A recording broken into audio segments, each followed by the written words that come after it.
OUTLANDERS! Welcome to the Screams from the Basement podcast with Sam and Casey. This is a bi-weekly horror podcast in which two horror fans discuss all things horror, including news, recent watches, horror collectibles, and more. I'm one of your co-hosts, Malachi. And I am Isaac, and we are feeling like freaks on a leash today, guys. Doom bop potato. Yeah, this is going to be a weird episode, guys. Yeah. It's I exclusively about that time that I saw Korn when I was like 14. It is about the delicious and nutritious vegetable corn. It is a staple of our Iowan diets that we grew up on, and that is all we are going to talk about. Yeah. Corn on the cob, corn on not the cob, Cream corn, popcorn, popcorn, corn that you find in your poop. Yep, lots of that. Korn, the band, all of it. We're talking it. Yep. Sam, what's your Korn concert experience? It was a festival. It was Laserfest. Do you remember when Laserfest was a thing? Oh, so 10 something the Laser from it's like the rock station in Des Moines. They used to hold like an annual rock fest, and I only went 1 year, and it was the year Korn headlined. Yeah, and they were great. I got my ass kicked in the mosh pit though, like in like all the opening bands. It was a crazy day. Like I was exposed to so much. A 15-year-old me was very naive before that concert. It was like a mini Woodstock. It was great. You were a freak. You were a freak off the leash. Yeah, I was. Yes. So yeah, Korn rules actually. Korn does rule. They're great live. So if you ever get a chance to see them, I highly recommend it. Jonathan Davis he's an insane vocalist. I was just going to say, are they still together? Because I know he was doing his solo stuff too. Yeah, no, they just put out an album, I think last year, that actually kicked a lot of ass. Like their new stuff is actually like staying pretty consistently good. I like it a lot. His solo stuff is pretty good. Yeah, it is. I loved when he I love their dubstep record, where they just like did a whole bunch of collabs with like dubstep artists. They have like 3 songs on there with Skrillex. It's a weird album, but I love it. Skrillex, oh my god, that's a name Skrillex, I haven't heard in a long time. Oh, I still listen to Skrillex. I dig it. Skrillex does rule. Yeah, Bangarang is a banger. Yes, 100%, 100%. So we're gonna keep talking some 2011 music here with Korn and Skrillex. No, we're gonna go ahead. I don't have anything. I'm waiting for you to throw like this most random name out of your hat that I haven't heard in over a decade. Oh no, we will be talking about some primetime AFI. Like we're talking 2006 AFI a little later in this episode. Okay. But that's not a deep pull. Everybody knows AFI, especially AFI 2006. Everybody knows. I don't know who that is, Sam. AFI? No. Miss Murder? Okay. I know that song. Okay. Also, I like legitimately did not listen to any new music until like 2009. Ah, okay. That makes a little more sense. Yeah. A lot of things with you make sense now. Yeah. Mm-hmm. Yeah, no, I'm a music junkie. I have been since before I was even a movie junkie. My musical taste came from Tony Hawk's Pro Skater and sports games, and that's fair. Both of those were big parts of mine too, but also Saturday Night Live, which is how I found AFI actually. Or wrestling. I listen to a lot of wrestling music. Yep. For sure. Anyway, let's get to introducing the topic for this episode. 5 minutes into the show, we feel like a bit of Outlanders here, kicking off the show. Yes, we are talking Children of the Korn. Children of the Korn. Specifically, we're talking Children of the Korn 1, 2, and 3. The original trilogy. I don't ever hear anyone refer to this as a trilogy besides the the Arrow Video box set. Yeah, which Never it as a trilogy. frankly, you could watch any of these movies in any order and they'd make about the same amount of sense as they do in order. Yes. They're not very connected. No. But yeah, we watched all three of them. And it was I'm very excited to talk about this trio of movies. Yeah, I'm super pumped. I have a deep history with the first Children of the Corn. Yeah. The 2 and 3 I have not seen until this episode. I think the same was for you. You had not seen 2 or 3 either. Mm-mm. Yeah, we'll talk a bit more when we get to to our actual main topic of Children of the Corn. I'm excited to talk about these. Shout out to our buddy Blake Ginnathan for his suggestion on doing the Children of the Corn. Originally, we were going to do the entire Children of the Corn series. I think was at least in the discussion for your message was, when are we covering Children of the Corn on the podcast? And you meant the franchise. I knew you meant the franchise. And we were in a group chat with Blake, which rarely happens. We don't typically pitch ideas with Blake, like in a chat with Blake, but it was just meant to be this time around, because I was like, there's no way I'll jump out a window if you make me watch like 9 Children of the Corn movies in 2 weeks. Yeah. No, he suggested let's break it into chunks, and that's exactly what we're gonna do. And it worked perfectly, because literally, so most of our listeners probably know this show, but on Colors of the Dark, Rebecca McKendry has recently been talking about this because it was recommended to her. And but Children of the Corn 3, Urban Harvest, is kind of the reason that I told Casey, I'm like, let's do the first 3, because I really wanted to watch 3. And now that I've watched the first 3, I think I'm good for a little while on Children of the Corn. But we're not doing the other ones for a while. No, it's going to be a while before we do another Children of the Corn episode. But I will say I had a surprisingly good time with these 3 movies. And we'll get into that more later. But yes. Shout out to Colors of the Dark. Elric and Rebecca are awesome. They are. I always find new stuff to watch with them. So including this episode, I guess, Children of the Corn 3. Yeah. So this episode is partially inspired by Rebecca McKendry. Thanks, Rebecca. If you're listening, I hope you are. Dr. Dr. Rebecca McKendry. Jesus Christ. Come on, Sam. She's got a PhD and she's a badass. PhD in horror, nonetheless. Yeah. Anytime I hear her mention, quick aside, anytime I hear her mention that, it always reminds me of when I was in school.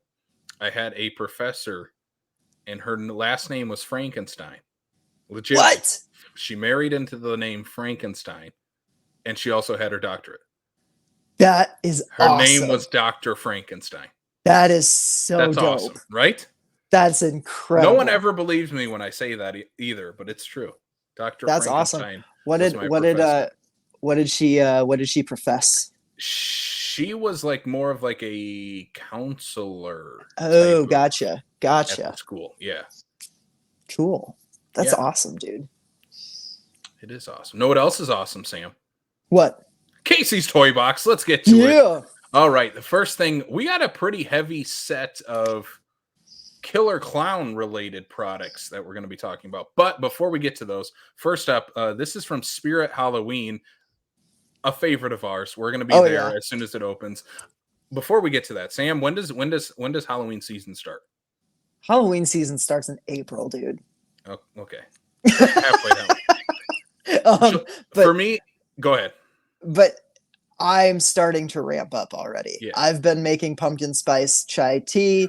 I've been I've been wearing like the pumpkin carving shirts and stuff. Like Maria, it was funny. She came home the other day and she was like, "Oh, you're like all Halloweened out." Because I did. I had my like Sam mug full of pumpkin spice tea. I had like my Elvira carving a pumpkin shirt on. I had like my Michael Myers socks. Like I was all in. It's that time, baby. July 5th.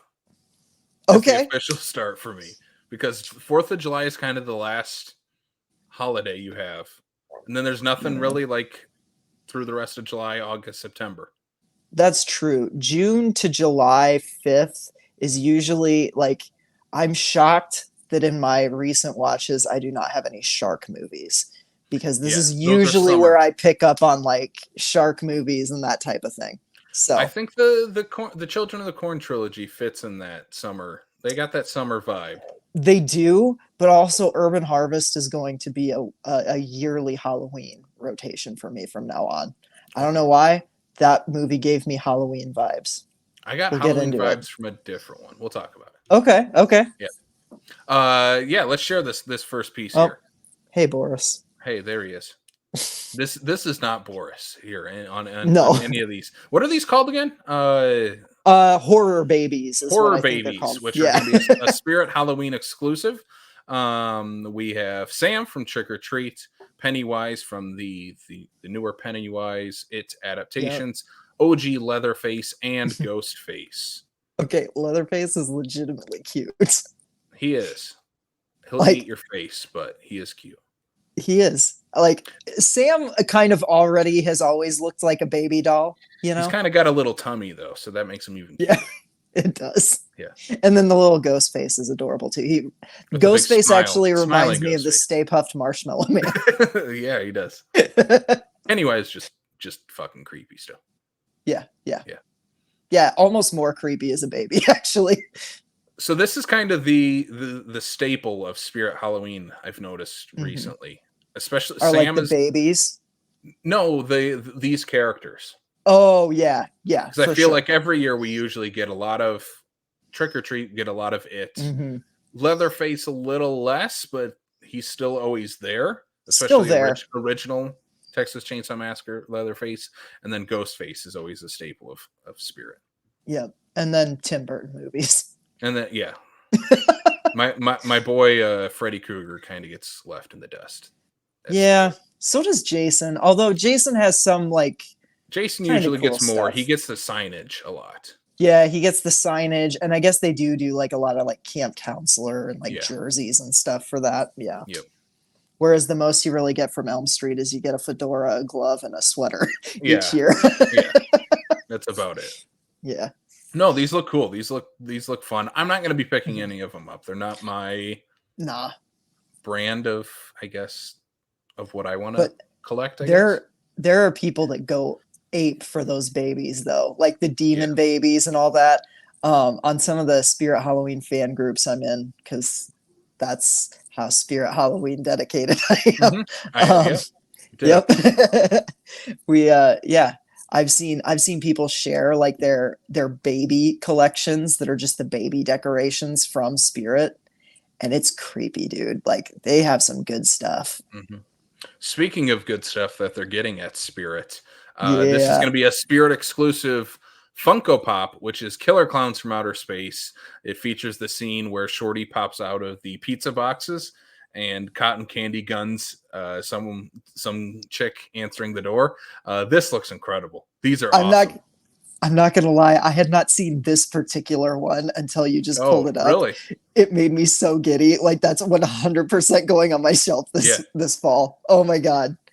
I have the 4 that have been released. There's so many more than 4. The first 4 that they released. And they've started to release like the VHS looking ones that come with a single Funko. I think Shorty's with those.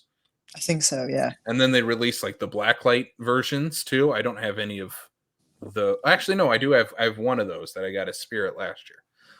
But yeah, definitely going to be picking this one up. And then there is 2 more that I will share here in a second. Yeah. Oh man, so I don't buy a whole bunch of Funko Pops, especially not now. Like I don't have the space. I don't really have the funds.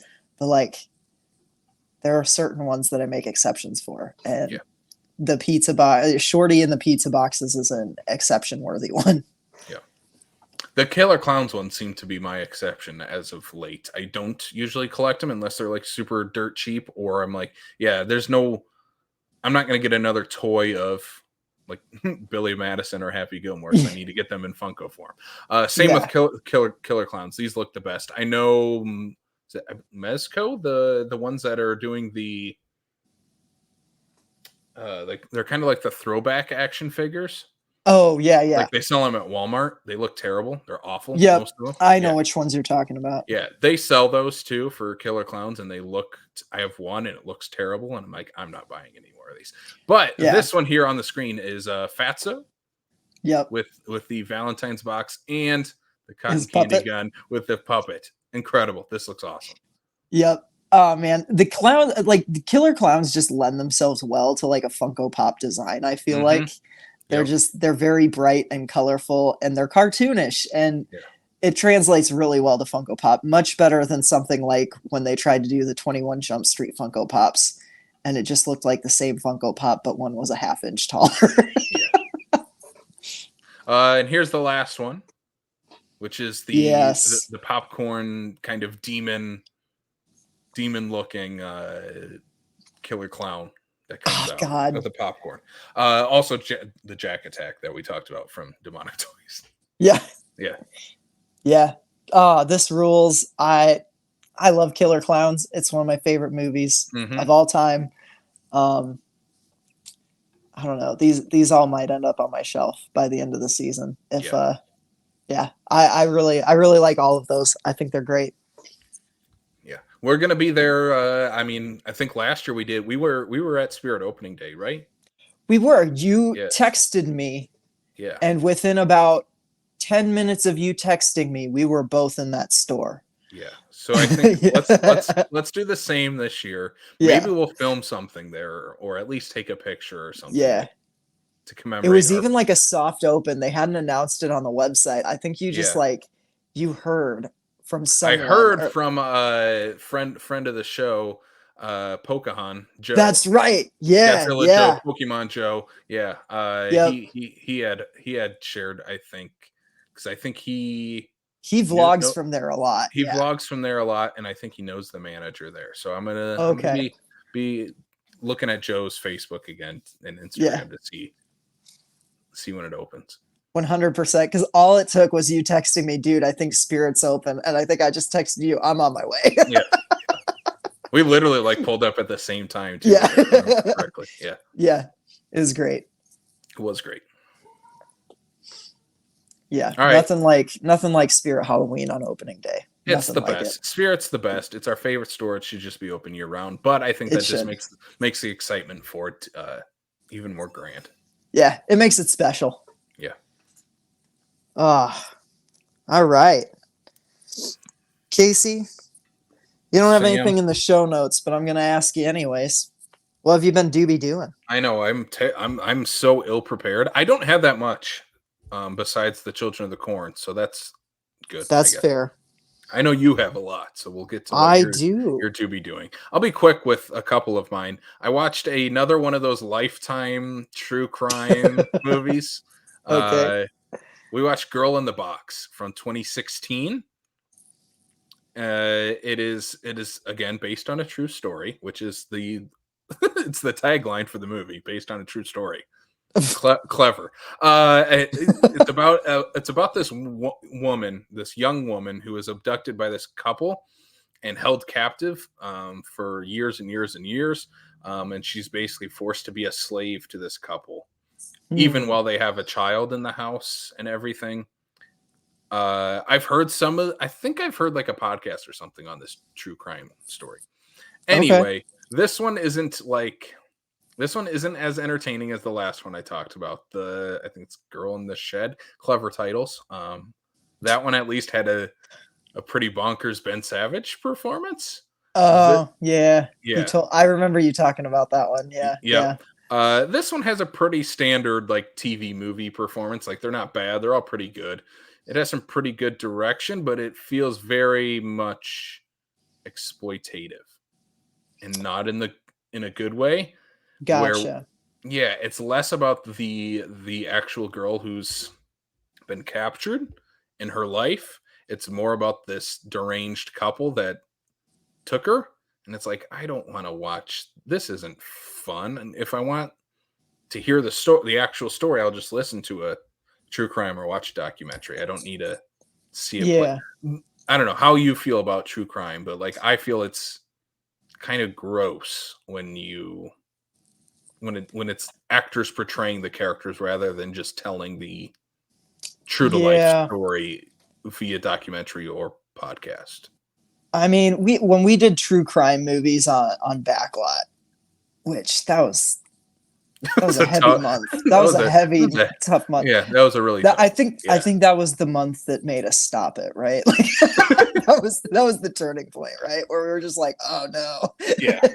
No, I'm just messing. That's a bad joke. But no, it's true. It took a lot out of us though. Like it's hard to watch that many. We watched like some high caliber true crime movies. I mean, we watched some good ones. We watched some bad ones too, but we watched some good ones. But it was a lot, and we kind of talked a little bit about that. Like, I mean, true crime is a little gross to me, and I think it's more the culture around it, more so than like the stuff itself. Like, it's okay to like tell these stories and bring awareness to them, but like, when you have people that are like wearing t-shirts with like serial killers on them and like stuff like that, like there's like action figures of like Ted Bundy, and it's like, and like that's gross. And we say that as people who have like Michael Myers and Freddy Krueger on our shelves, but those are fictional characters. The difference is stories. If I'm walking down the street in a Michael Myers tee, I am never going to run across the mother of someone that Michael Myers murdered. Yeah. You know what I mean? Mm-hmm. Like there's just I don't know. It's weird. Like the overlap between horror and true crime is just an interesting one to me, because I know that for a lot of people they go hand in hand. And for me, I'm not a huge true crime fan. If I am true crime, it's usually like a true crime podcast. And it's got to be tastefully done. There are ones that are not. Yeah. Or it's a book. Like I loved, I think it was just called The Devil's Knot, the one about the West Memphis 3. Mm-hmm. That book is incredible. Yeah. You know, like, and that book did so much for those 3 teenage, like there's good true crime. Yeah. You got to get past kind of like the exploitative and icky stuff sometimes. So yeah. All right, moving on. Let's talk about a different true crime. The Flash 2023. This movie was a crime against humanity. Anyway, we're not talking about The Flash. I was about to say, I don't even know why you brought that up. Because it was my transition into a more lightheartedness, you know, throwing babies into microwaves. That's lighthearted. What movie is this? Oh my God. The Flash! What? Yes! Spoilers for The Flash, but within the first 10 minutes, Ezra Miller puts a baby into a microwave to save it. And it is yeah. Anyway, moving on.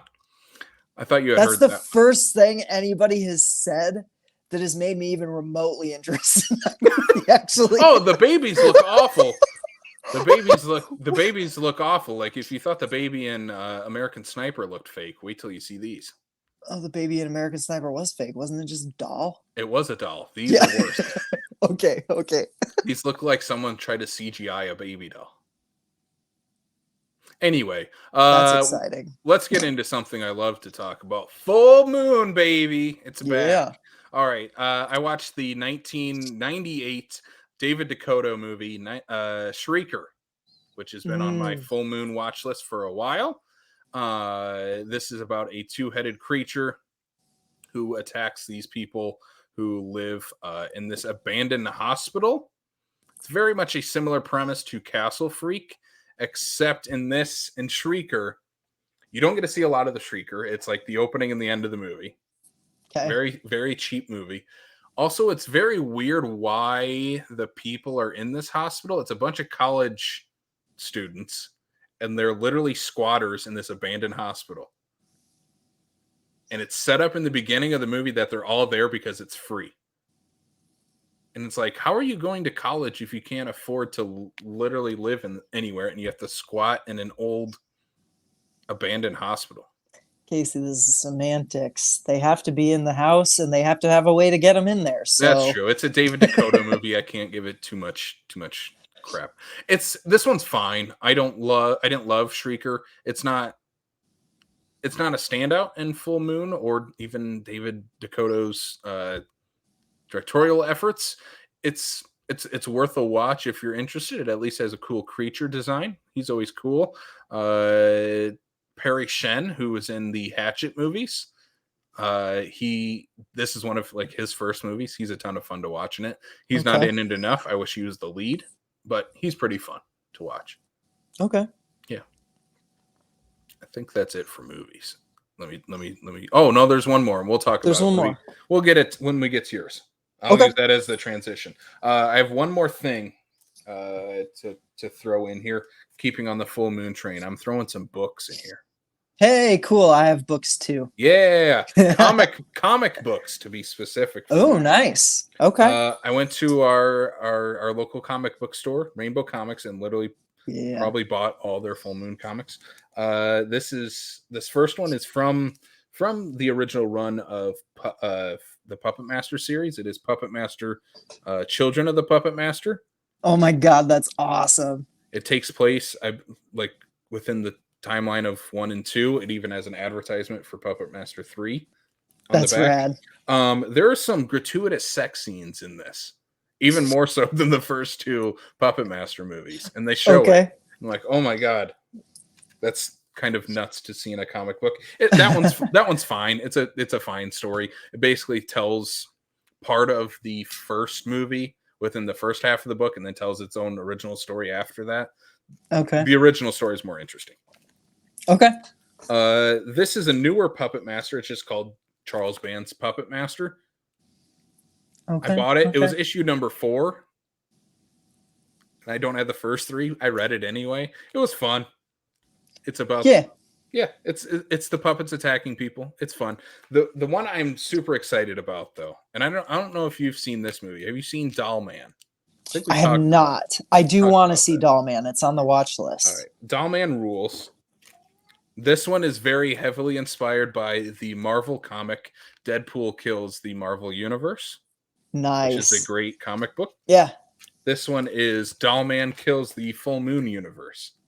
That's awesome. And it is Doll Man literally killing like everyone in the Full Moon catalog. That's awesome. I love that. In these, he kills like the demonic toys. Okay. He goes after the head of the family. So you get some more head of the family in this. Yeah. Hell yeah. Yeah. How about Radu? Do we get Radu in there? Not in the first couple that I read. I only have the first 3. I think it's a 6-issue run, and I need to find the other ones because I love this. This was a ton of fun. He also fights like Castle Freak. Nice. He fights he has all the puppets from Puppet Master fight each other. That's awesome. Which is pretty cool. He teams up with Dr. Mordred. He kills the Shrieker, which I was glad I watched that, so I could be like, "Oh my God, it's the Shrieker!" He kills him like right away.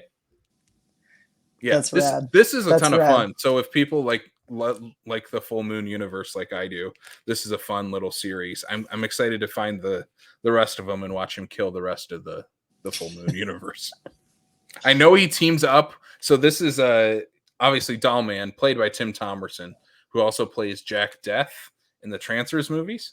And I know they team up in this series. Nice. So I want to see Tim Thomerson team up with Tim Thomerson. That's awesome. That's really cool. They should make a live action adaptation of it. They should. Tim Thomerson is very old though, so maybe Charlie can reboot Doll Man first. Hello, looking at us, we would make a sick Doll Man. Yeah. Yeah, Doll Man rules. You should watch that one, or I'll throw it into a Full Moon episode down the road. Yeah. Yeah. Well, we're talking too about doing I don't know. I'm just gonna tease this. Casey and I also threw around the idea of doing a Screaming Mad George episode sometime in the near future. So yeah, definitely inspired by Children of the Korn 3. Yeah. So the last thing I have is to talk about a movie I showed you about farting bog monsters, a terrible wolf creature, cat creature, wolf man, cat man. I don't know what he is. Yeah, he's a werecat, I think is what he's billed on IMDb. Yep. So we are talking about the cult classic Spookies. Spookies. Yeah, Spookies. A first time watch for Sam. I had seen Yes. this movie a couple times. I watched it with.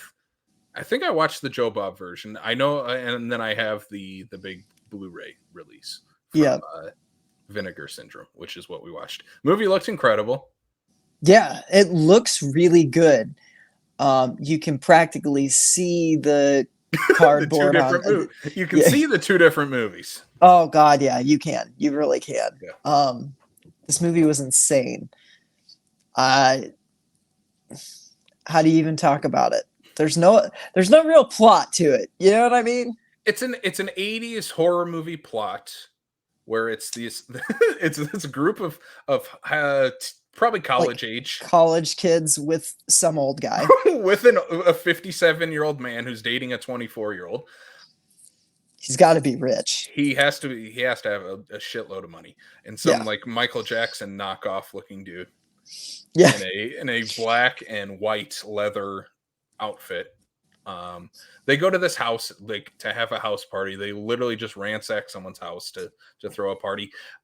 The same house that a runaway boy goes to because he believes his parents have thrown him a surprise party in this old abandoned house, and we never connect the two stories because this movie is two different movies in one. Yep. Literally. Yep. There's poor acting. Yep. Poor editing. Yep. This thing is like an 80s horror version of The Room. Yeah. Maybe even more so than Don't Panic, which I think was at least sort of in on its own joke. This one is not. This one is not. The editor might have been with the farting bog monsters. Yes, the sound editor had a blast with this movie. This movie is insane because it has awesome creature effects for some of them. Yeah. I'm thinking like the spider sequence at the end looks awesome. Yep. But then some of it looks awful. Yeah. There's another one too. What was it? There's I'm going to pull up my Letterboxd review because I'm pretty sure you mentioned I did mention the farting bog monsters, the giant spider, and then like the iconic chase at the end. It's like the poster, the cover art on your becomes Blu-ray. a Fulci movie in the final 5 minutes.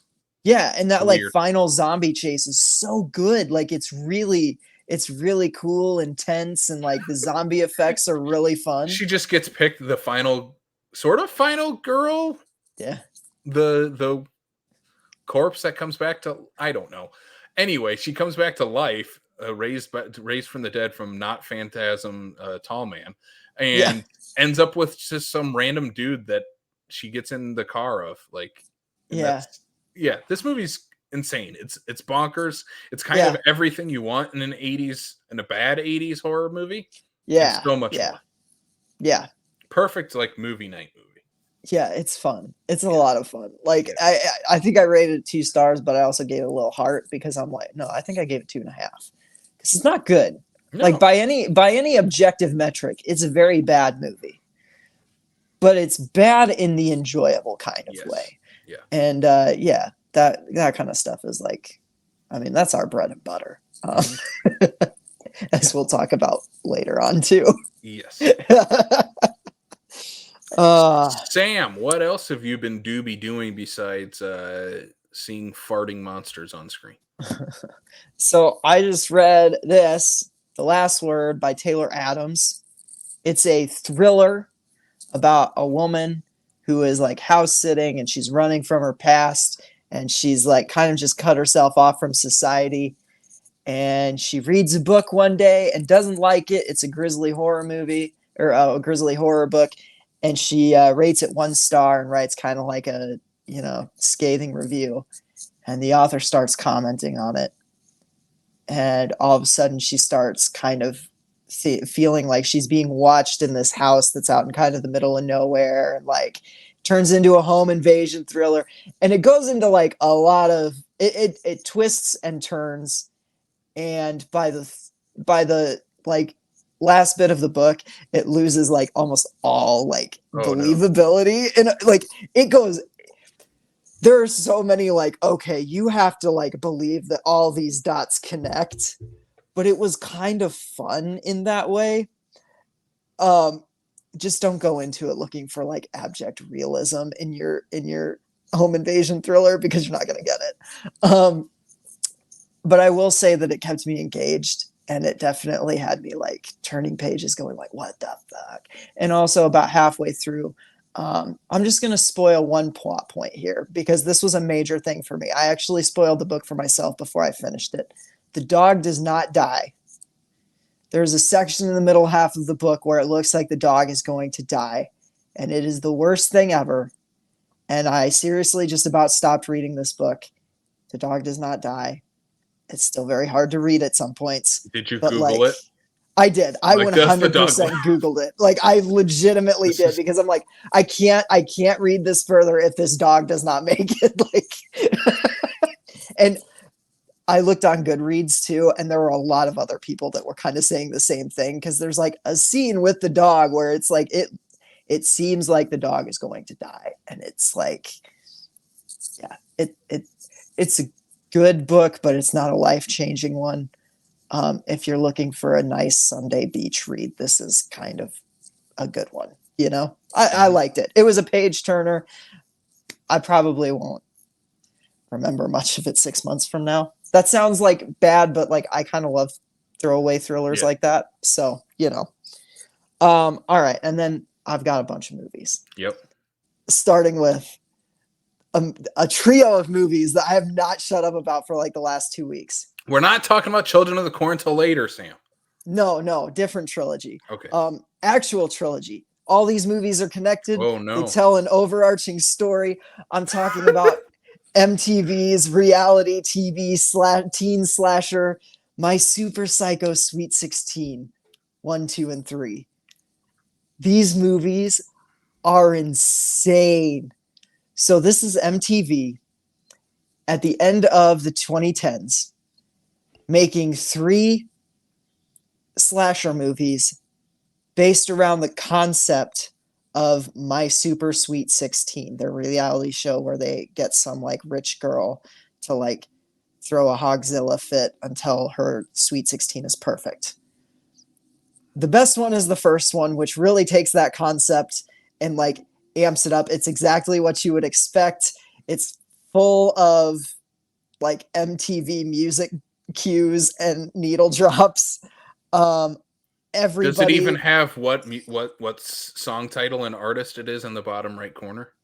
It should. It It doesn't. should. But that's unfortunate. A lot of this MTV movie or shows did at the time. Yeah. What? Okay, so what? One of the first needle drops is Nookie by Limp Bizkit. And one of the last needle drops is Miss Murder by AFI. And when Miss Murder needle drops at the point in the movie that it is, it's the campiest song choice they could have gone with. I laughed hysterically for the last like 5 minutes of this movie. It's insane. Yeah, you've got Sky Rotter, who was a young girl, and her dad owned the roller rink. And one day he went crazy and he killed a bunch of teens, and she witnessed the whole thing. And her dad has apparently died, but he's not dead. And so like years later, Sky's in high school. The mean girl of school is turning 16, and she reopens the roller rink to have her Sweet 16 party. And pretty much right away, like it just kind of tells you like, oh, her dad's back. Like there's no mystery around it. It's just her dad comes back and starts killing people. And there's a cake kill. I sent it to you. I watched the cake kill. It was fun. It's so funny. It like where the scene started and where it went, I was riveted. I had no like it's wild. The second one, not as good, but pretty good. I think I still rated it like 4 stars. Yes, I love these movies that much. I'm not kidding. There's another cake kill that's pretty awesome. Not as awesome as the one from the first one. Oh, they went back to the cake well. They did. They went back to the cake well, and it was pretty great. And then the third one happens, and it's a little bit like the Scream 3 of this franchise, in that it's still good, it's still fine. It just loses a little bit of that magic. And it also mirrors Scream 3 in a lot of other weird ways too, where it's like, Jay and Silent Bob make a cameo? I wish that would have actually made this movie a little bit better. It's fine. It's lacking a cake kill. Okay. The third one has no cake kill, and I felt that. The credits rolled, and I'm like, there was something missing. And about a half an hour later, I realized no one got killed in the vicinity of a giant cake.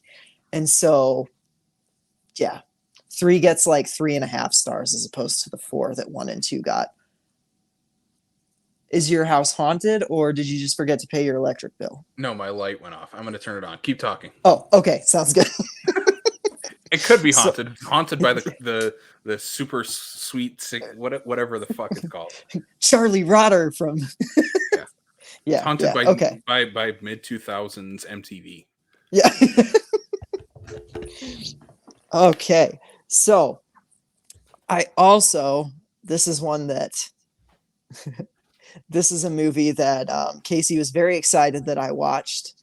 I did not watch it all the way through right away. I turned it off about halfway through, but then I could not stop thinking about it, and I went back and I finished it, and that is, I finally watched Terrifier 2. Sam's been terrified. This movie, I hesitate to say, like, I loved it, blah, blah, blah, like, but I liked this a lot more than I was expecting. Art the Clown's incredible. I mean, we've talked about him on like our tier ranking. Like, he's a good character. Even in movies that I don't like. Yes, A tier. And if anything, Terrifier 2 just like definitely reaffirmed that decision. He's the best. Him and Sienna, played by Lauren Levera, the best part of this movie. Yeah. I love that it's like just drenched in Halloween vibes. The kills are gory. The bedroom scene goes on a little too long for me, but the kill that gets me is like we've talked about this, the Halloween store kill. I was like, they totally put a cleaver in some dude's neck. Like they killed someone. The actor that was portraying the character that worked at that Halloween store signed a contract to be murdered on screen. Yeah, 100%. Because there's no way there's no other way. There's no way. Like, whoever, like, it's incredible. We're gonna do our Terrifier episode. We've been teasing it. We'll do a Terrifier episode. We'll do a Terrifier episode. Because I will actually gladly rewatch Terrifier 2, and I will begrudgingly sit through Terrifier 1 all the way through. It's at least short. I'll take short. So yeah, Terrifier 2 friggin' rules. Another one I watched. This is from why am I blank? Eric Bloomquist, the director of favorite of the show 10 Minutes to Midnight, which starred Caroline Williams. We really loved that movie. Well, Eric is back with another B movie horror, and that is She Came from the Woods. Tubi acquired it. You can now watch it on Tubi. This is an 80s set slasher with a supernatural bent to it. And that's all I'll really say about it, because like the lore is pretty, I don't know, the lore's pretty gnarly and nasty. They're like blood jars hanging up in this, like, it's like a cross between Friday the 13th and Blair Witch Project. That's how I would describe it. Casey, I think you're gonna really like right this up one. my alley. Yeah. There's one character that I found grating. Like he was supposed to be the asshole, and he was like maybe just a little over the top in the portrayal of that. Where I was kind of like, it just got kind of grating. But beyond that, like, I really freaking dug this movie. Some of the gore effects are just, they're nasty. Like the ideas and the concepts behind like the villain of this movie, like they're gross. And, there's a lot of like bloodletting and things in this movie that it's like, oh God, there's gnarly like fire death. Oh my God. Some of the makeup effects in this are just incredible. So yeah, definitely check out She Came from the Woods. It's free on Tubi. Definitely worth a watch. I could see this ending up on my top 10 this year. Sweet. It it's only grown on me since I finished it. Like when I finished it, I was like, yeah, that was good. That was really good. Like I didn't love it, but like the further out I get from it, the more I'm remembering like the really good stuff, and the stuff that was really bad doesn't seem to be bothering me as much anymore. And so I'm like, this one, I think when I rewatch it is going to go up to like 4 stars from 3.5. Yeah, because I really dug it, and I don't know. I think you'll really dig this one, Casey. I'll be interested to hear your thoughts when you get around to this one. So yeah, that's She Came from the Woods. Check it out. It's pretty great. I also, oh yeah, my final thing, I did a Joe Dante double feature. Yeah. I started with his werewolf classic from 1981, The Howling. And Casey, you have not seen this one, right? I haven't seen The Howling. Okay. Yeah. So this was a blind spot for me. Both of these were actually. The Howling is a very good first and third act with a kind of laggy middle act. Like there's quite a bit in the middle where I was kind of like, I wish we would get to like you kind of piece together what's going on in the movie before anybody else does. You know what I mean? When the third act hits and the werewolf effects really come into play, oh, some of these effects, like this movie got overshadowed by An American Werewolf in London, but there's stuff in this movie that is just as impressive. The transformation scene in American Werewolf in London is still the gold standard, but this is like a really, really close silver. Like, holy crap, some of these effects are great. Dee Wallace is the lead. She's incredible in it. I mean, she's incredible in everything, but she's really good in this. Yeah, the ending is just, it's like a good werewolf movie. The ending is a gut punch, and it works. It nails it. And they never made any more after. No, they did not. This might have as many movies as the Children of the Corn series does. Yeah, there are a lot actually. I think I think there's 8 when I looked on IMDb. Yeah. So yes, they made quite a few of them.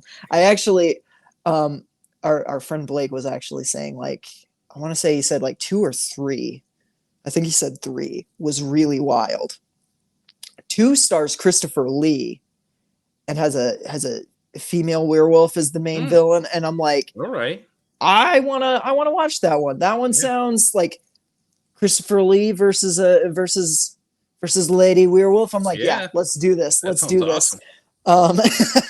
So yeah, The Howling, recommend it. It was pretty damn good. A movie that I think is a friggin' masterpiece. What I followed it up with, I finally watched Gremlins 2. I love the first Gremlins. I've just never seen Gremlins 2. I think for a while it was because like when I first got Gremlins, it was part of a pack that did not have Gremlins 2. Is it the one that has like Goonies and? Yes, that's the one. Yeah. And there's something else in that too. It was like Goonies, like, yeah, I can't remember. I think I still have that set. Yeah. So I'd never watched Gremlins 2. This movie rules. I think I even like it more than the first, which is saying a lot because the first is like a staple of mine. I love it. This movie is just like a big middle finger to big studio budget filmmaking and just, I mean, capitalism in general. But like the fact that Joe Dante got more money to do a sequel and just took the piss out of the studio that gave him that money for like an hour and 40 minutes straight. It's incredible, dude. And the gag that it ends on with like takes a piss out of its own the first movie. Yeah, it really does. And like it almost feels it's very much like when I've heard people compare this one to like Texas Chainsaw Massacre 2. And I'm like, yeah, I could totally see that, because you totally, especially in like the first act of the movie, you feel the spite of the filmmakers who are like, God damn it, why do I have to make a sequel to this movie? I said what I wanted to with the first one. Screw it. Let's throw everything in the kitchen sink in. And the energy is infectious. And much like Texas Chainsaw Massacre 2, it just has a blast with that the whole way through. Yeah, this movie's insanity. I don't even necessarily know if it has like a plot in the way of like typical, like what you would think of as a plot. The whole thing's almost one giant third act of gremlins terrorizing a high-tech skyscraper. It gets right down to it, and it just goes. Also, appreciated the John Astin cameo as the custodian who I'm like, it's Mr. Adams. I was so excited. Great gags in that movie, like when Phoebe Cates starts to give this big speech in the third act. Much like the first movie about her dad dying, like as Santa in the chimney. Yeah, this one does the same and just takes a piss out of it, and they're like, we don't have time for that. Yep. It's so funny. Like they do so much with that. With like the first one, I mean, they destroy the rules. Like, yeah, they pick apart every rule and how it doesn't make any sense. Yep. My favorite. Also, Rambo Gizmo is my favorite. I love Rambo. Oh my god, I legitimately might have like pumped my fist and cheered when that happened. He's the main character. I was watching it alone in my bedroom, and I was literally just like, Gizmo's the main character of the movie. He's the lead. Yep. Yeah. He's just, and the animatronics that go like, I would die for Gizmo. Yeah. I just would. Yeah. Gremlins 2 freaking rules. If you have not seen it like me, don't be an idiot. Go watch it. Watch the new batch. Yes. I also want to check out, not that I like giving Warner Brothers any of my money, but I really want to check out the new Gremlins animated series on Max. Yeah, I do too. I haven't started it. Yeah. Is it Secrets of the Mogwai? I think it's. Yeah, I think so. It's been getting good reviews. Like, people have really been liking it. So, yeah. That's been in production for a long time. Mm-hmm. Yeah. So yeah, that's what I've been doing. That's what you've been doing. Are we done? I think we're no. We have 3 more movies to talk about. Oh yeah, what are we talking about? We're talking about Jersey Children Shore of the slashers? Jonathan Davis. Oh. If MTV, if you're listening to this, I will write you 3 Jersey Shore slashers. No, we're doing Silent Library slashers. Yes, dude. And it's Silent literally Library just going to would be legitimately be awesome as a slasher. It's just going to be that episode of Boy Meets World.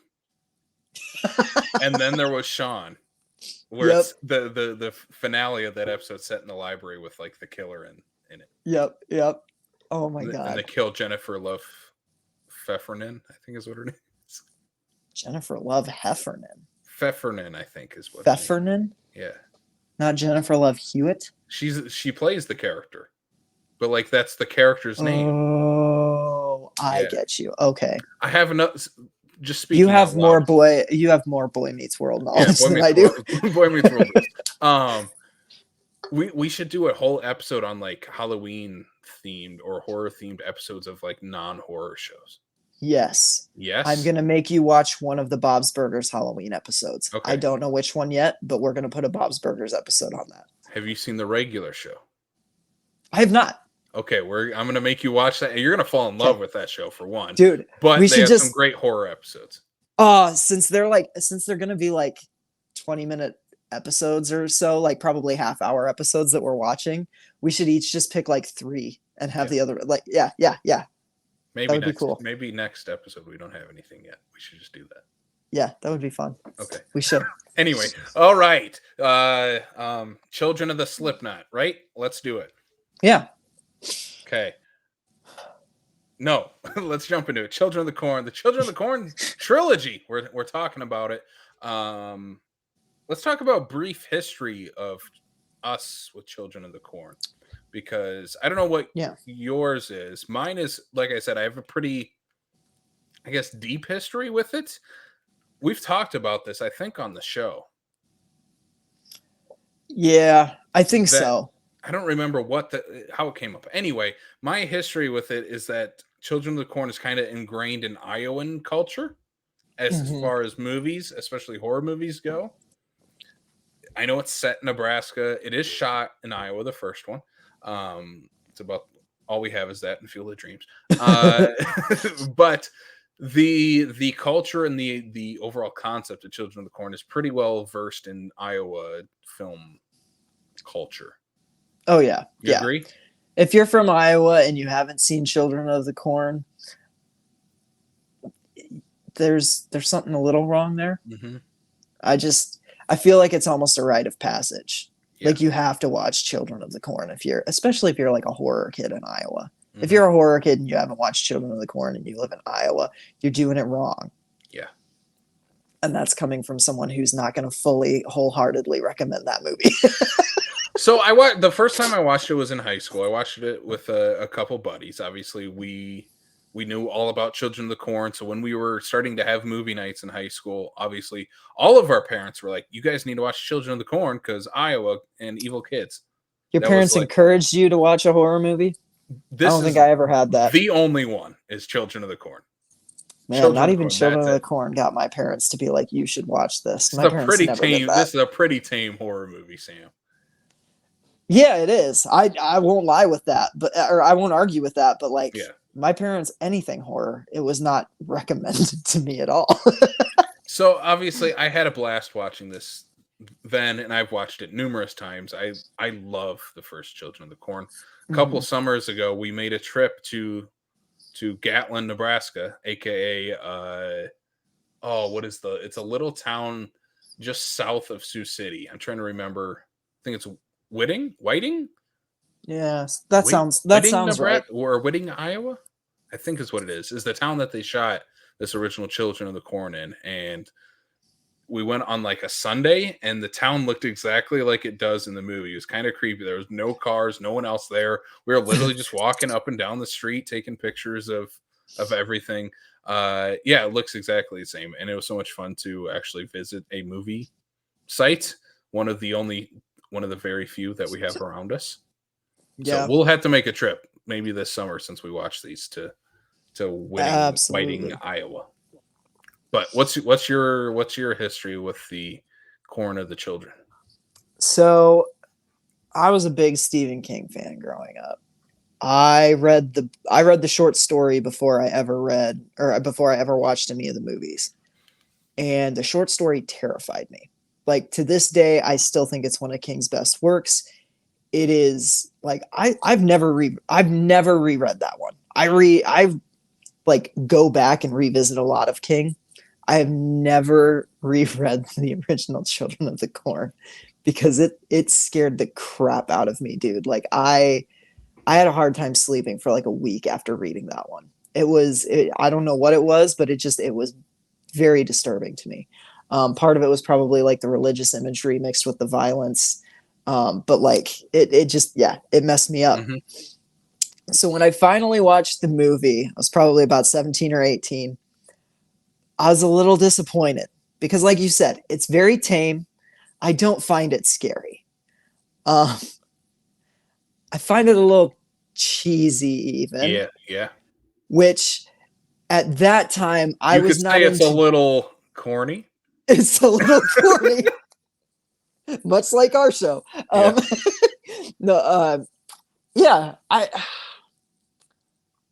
So back then I was not into like, for lack of a better term, bad movies. You know what I mean? Yeah. Like I remember around the same time watching The Room and being like, why does anybody like this? And now it's like, I love The Room.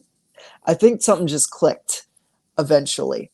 So with that being said, Children of the Corn, I have watched it. I mean, I've probably watched it 4 or 5 times, including this recent one. And it's grown on me every time I've watched it. To the point where now, like, I think I gave it like 3 stars, 3.5. I don't know. Either way, wasn't a huge fan the first time I saw it. It's grown on me since. It's still not my favorite. It might be my least favorite of the 3 that we're talking about today. Weirdly enough. Fair. Yeah. But I don't know. This movie, like I said, it grows on me. I love Linda Hamilton in it. I I think the kids are the two like They're the main best kids. kids that we've seen so far, Yes, I would agree and with that. probably will out of the rest of them. Yeah. Yeah, yeah. So up until we watched these, I had seen a few other sequels and stuff. Most notably, I remember watching the 2009 sci-fi remake of this, and it was really bad. Like maybe one of the worst things I've ever seen. Mm. So, Well, we'll yeah, get to that one eventually, Sam. eventually we will. I will unfortunately have to rewatch that one. Yep. Yes.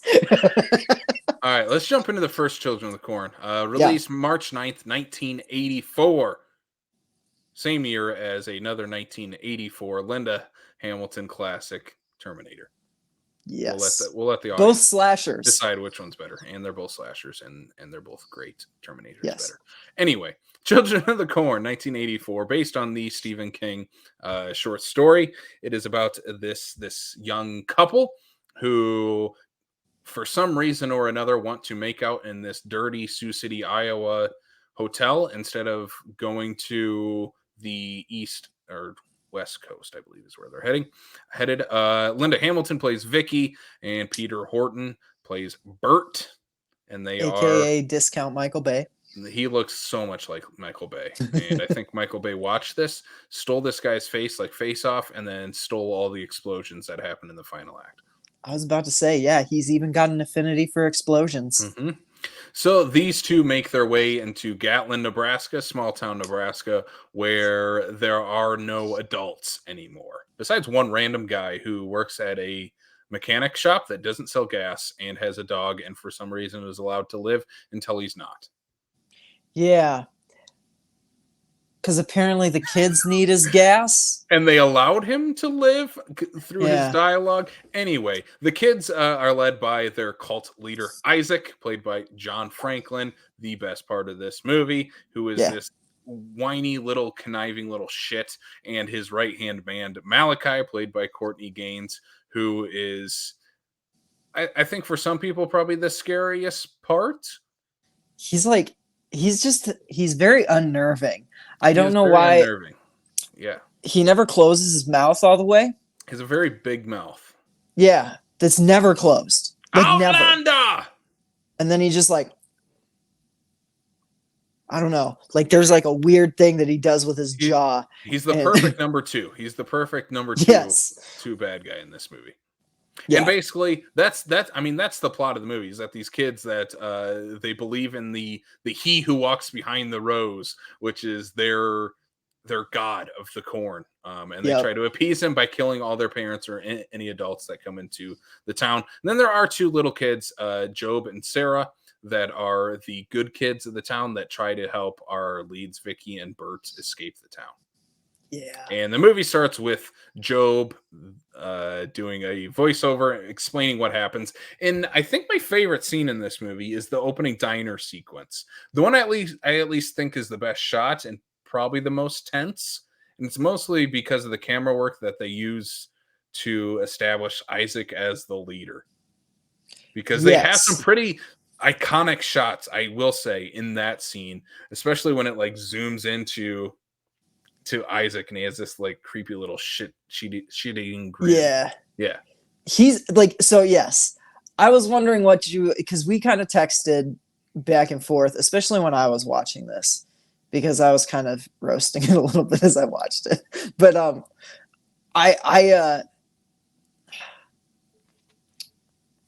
I like the stuff with Isaac in the opening. I agree with you. I think some of it's very tense. I do not like the voiceover. I hesitate to like call out child actors because acting. Oh, he's bad. He's not good. But he's not very good. The kid that plays Joe. No, he's not. And it's just, I think the voiceover to me like kind of takes some of the steam out of that scene. But there are some pretty cool moments. I wish that we would have actually seen something besides just a little blood spatter on a face and a milkshake. I like that. I also love that they hit a machete under a pinball machine. Yeah, okay, that part was pretty sweet. Like when Malachi just like reaches down and pulls it out from, I'm Yeah. like, damn, dude, you were just like playing pinball and now you're gonna like go slaughter some like some poor people just drinking their coffee after church. Like they were bad tippers probably, so it's okay. I'm sure. One thing I do love in this movie as well, and it's established right away. I love the score for Children of the Corn. Yeah. The score is probably the strongest element of this yeah, movie. Yeah. yep, Yeah. and the chanting the ha ha, ha like it's incredible. I love the score for this. It's one of my favorite horror movie scores. I think it's very effective, whereas the rest of it is, like we said, corny. Yeah. The score is not. It's pretty damn effective. Well, especially when it's going like it's like it's almost like a haunted children's choir, and it's playing out over like children's drawings, Sarah's drawings of these gruesome killings, which is, I don't know, it's a very nice effect. I do like the opening credits of this quite a bit. Mm-hmm. Yeah. The stuff I also like, it's set up right away that we have the two main kids that were the good kids, Job and Sarah. And they're the ones that like go to this abandoned house that still like has like kid stuff in it, like crayons and toys and stuff that they play like Monopoly and music. And it starts with this other good kid, and he's going to try to make a run for it. And here comes the biggest belly laugh I have every single time I watch this movie. It is so funny when he runs out into the road. Meanwhile, like Malachi's chasing him through the corn, ends up like slitting his throat. And runs out into the middle of the road, and here come our leads, Bert and Vicky, and the car just smokes this dummy that's hanging out in the middle of the road, and I lose it every single time I watch it. I think it's the funniest thing ever. It's like, it's not a good effect, but like it does what it needs to. Yeah, and it leaves a mark. So funny. Yeah, like it is. It's like the fact that it's a child. Like, yeah, I think that's run what over it is. by our main characters, our heroes. Yeah, like, and I think it, it's like if Pet Sematary would have shown a little like toddler mannequin flying through the air after, like one of the CGI babies from The Flash. Yeah. Yeah, that scene's incredible. I've seen this, like I said, I've seen this like 4 or 5 times. And this last time I was literally sitting there and I had totally forgotten about it. And it happened. And I just went, oh shit. Like, It's great. What doesn't work is what happens like right after is they have this really cheap like dream sequence jump scare with Linda Hamilton and the boy that just got ran over. And it's like, why? Yeah. Because like, the discount Michael Bay goes off to like investigate for some reason. Like he walks into the cornfield and I'm like, what makes you think you're going to find anything in the cornfield? He's a doctor and he saw that the boy had his throat slit. Yeah, I suppose. And was going to investigate why. Yeah. Well, he finds the bloody briefcase. Yep. Or the bloody suitcase. It's not a briefcase, it's a kid. And it has this like corn cross inside of it. Yeah. Like, why is he taking that with him? Yeah, it's weird. Like if he's not bought into the cult, then why would he have that? Yeah, it's strange, but but it introduces the motif of, wow, these kids are really into corn. So yeah. And we get a lot more of that in the sequels too. The kids getting into corn and the occult. Yeah. Oh my God, I can't wait to talk about 3. I seriously can't. What else do you want to talk about in the first one? Oh gosh. So one of the shots that just like gets me is the overhead shot of the town square, for lack of a better term, where it's just the light post in it, especially in that, like in one of the final chase sequences where like you see Michael Bay. I keep forgetting his name. Bert. Yeah. Michael Bay. Yeah, Michael Bay. You see him like kind of running away, and all these kids just kind of like converge, and Yes. it's so creepy. It's so well done. Like there are moments of that in this movie between all the corny parts. Yeah, I'm gonna bring up one of the corny parts that happens right around there because I love the chase sequence in the town. Yeah, It's great, and you have all these kids like they're like rounding corners and chasing Bert through the town. But there's yep. one kid in particular that goes insane when he rounds the corner. Again, another thing every time I watch this, where he rounds the corner and he's like, "Ah!" Like I don't know what his scream is like way too much, like he's actually gonna murder Michael Bay. He's like, this is for Transformers 3. Yeah. This is for all the Transformers. All of them. They're terrible. No, don't let anyone tell you any different. They're all bad movies. They're all bad movies. People try and make it seem like the 2007 one wasn't that bad, but you were It's all awful. bitching. It's you were awful. all bitching about it in 2007. Don't try to retcon that. So I watched this on the Arrow Blu-ray that I got. Yeah. This one here. Yeah. That's such cool cover art too. It's such a great cover art, and it comes with like a mini poster on it. Nice. So many special features on this. One I want to shout out is Return to Gatlin, which is done by our Prescribed Films podcast network cohorts, the men behind the Prescribed Films, Jason and Insane Mike. They did this like filming location all these years later, which is why I wanted to go visit it, because I saw their little documentary. So they go with John Sullivan there, and it's pretty awesome that we know someone who worked on this incredible Blu-ray set. And they're also Iowa filmmakers and podcasters as well. So it was very cool to have that. But there's so many bonus features on this. And again, like I said, it's when I watched this, I was like, Children of the Corn has never looked any better than it does on here. Yeah. And the reason I bring that up is because we'll talk about the other two movies and their picture quality. Yeah. We need Arrow to release the other two in this region. Yeah. I might have to pick up that Blu-ray, even though the first one is not totally my movie. Mm-hmm. A, I really want to watch that documentary, and B, like I said, this movie keeps growing on me, and I feel like, the first time I watched Chopping Mall, I rated it 3 stars. The first time I watched Chopping Mall, I rated it 3 stars. And now it is a 5-star. I watch that movie at least like 20 times a year. Yeah, I was gonna say every time I watch Children of the Corn, it bumps up a little. Yeah, it's just one of those. I don't. Some There's weird just thing a vibe to it. Yeah, where it's eventually gonna get to 5 stars. It's just one of these times that I'm gonna watch it. Yep. It's you and I feel like have very similar tastes, especially in like B movies. Like we're very much into B movies, and I feel like you and I are more likely to rate something that most people are going to give like 3.5 stars, like 5 stars. Yeah. Like, I mean, Frank Henenlotter makes 5-star masterpieces. I'm sorry. He just does. He does. Basket Case, Brain Damage, Frankenhooker. Those are 5-star movies. Most people wouldn't say that, but like they are. They just are. And that's why I like doing this podcast with you. Because we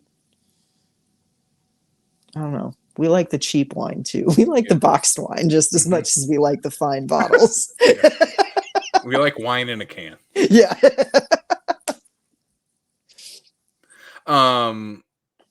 The stuff with Isaac at the end where he becomes like zombie Isaac because Malachi betrays him. Again, it's not really well established in this movie, like why they're following. It comes out of nowhere. Yeah, why they're following Isaac and then why they all betray him. It does. It comes out of nowhere. I think there's more stuff in the book. Do you remember of why they betray him? So is it Malachi and kind of like the main girl? I don't know. I don't know. So if this movie takes a lot of creative liberties with I'm sure. Story. Yeah. The story is not very long. I think the story is like 11 pages long. So there's not a lot of like, I don't know. And it's been a very long time since I've read it. Um, Or maybe it's a so deleted. I know I've read this somewhere. Maybe it's a yeah, deleted scene from this movie it might be where because the the mutiny girl who happens just like that. yeah, and the girl who gives like the jump scare at the end, and the one Oh that's my like god. leading like the ceremony. Yeah. I think her and Malachi are a thing, and it's cut from the movie. I wish it was put back in. I think that's what it is. Yeah. You kind of get those vibes from those two, but yeah, Yep. it doesn't And she's actually giving show him it. looks in that scene where he betrays. Yes. Yep. It feels like there's just something on the cutting room floor that could have been added to make that make a little more There's some sense. teenage sexual tension going on. Yes, Yep. 100%. Yeah. I I actually that girl, she might give my favorite performance out of the She's a lot kids of fun in actually. this movie. She's That's really where I good wish in we had this. more of her. She always reminds me of Joan of Arc from Bill and Ted's Excellent Adventure. Yeah, Is it she the does, same doesn't she? actress? I don't think It so. might be. It might be. I don't know if it is. I'll let you look it up. I have some I'm gonna look trivia it I up. want to throw out here. We're kind of Yeah. done talking about the first Children of the Corn. I like the movie a lot. There's not a lot to like obviously dissect in the first Children of the Corn. Some trivia things. We mentioned shot in Iowa. The church scenes are all shot in a church in Sioux City, Iowa, which is still standing. So if you want to visit the church that the kids are all in, you can still do that. Obviously, the town of Gatlin is still there, and it looks exactly the same. You can visit pretty much all of those locations. I don't know about the hotel that they stay in at the beginning. I don't know if that's still up in Sioux City. And then the house that the Job and Sarah are at, I think just moved or got demolished. I know Okay. it's no longer in that spot because they were getting ready to move it when I was there like 2 years ago. That's a bummer. Or tear down. I don't remember what happened. Is It it the is not same the same. actress? Okay. It's not the same actress. No. Okay. Yep. All right. But yeah, Let's get to Children of the Corn 2, The Final Sacrifice. They really shot themselves in the foot in the second movie, didn't they? yeah. By calling it The Final Sacrifice, 2 movies Also, in. there's no sacrifice in it. Yeah, there is. Is there? It doesn't make any sense, and we'll get to it. It doesn't actually happen. Yeah. Okay. Yeah. Children of the Corn 2, the final sacrifice, released almost 10 years after the original on January 29th, 1993. Also is listed as 1992, so it might have had a late 1992 release as well. I looked this up. Okay. It's because in 92 it was released overseas. It was like released direct to video in Germany in 92, and then it had a theatrical release in the States in 93. Okay. This movie went to theaters. Yes, it did. It should not have. It was the last one to go to theaters. Ironically enough, I would have paid to see Children of the Corn 3 on the big screen. Yeah, that's true. This one, okay. So we were watching this one. It is directed by David Price, who was in a movie we talked about last time. He was in Fast Times at Ridgemont High. That's right. That's right. Yeah. He's also a producer of Leprechaun. Leprechaun basically became a thing because of Children of the Corn 2. There's a very deep connection between that. This movie is also shot with the same crew from Hellraiser 3. Lots of 90s horror goodness or badness, depending on how you look at it, intertwined into Children of the Corn 2, The Final Sacrifice. This movie takes place right after the first movie. A little unclear on that, but yes, I think so. / 10 years later, because it is very clearly not the day after. Yeah, the movie opens with them finding the bodies of all the parents who were killed in the first movie, but that also like had a time jump in it from when they first killed their parents, and those bodies looked pretty fresh. Yeah, the bodies look like way fresh for it to be. The first movie takes place over like a 2 or 3 year span. Yeah. So we're supposed to, anyway.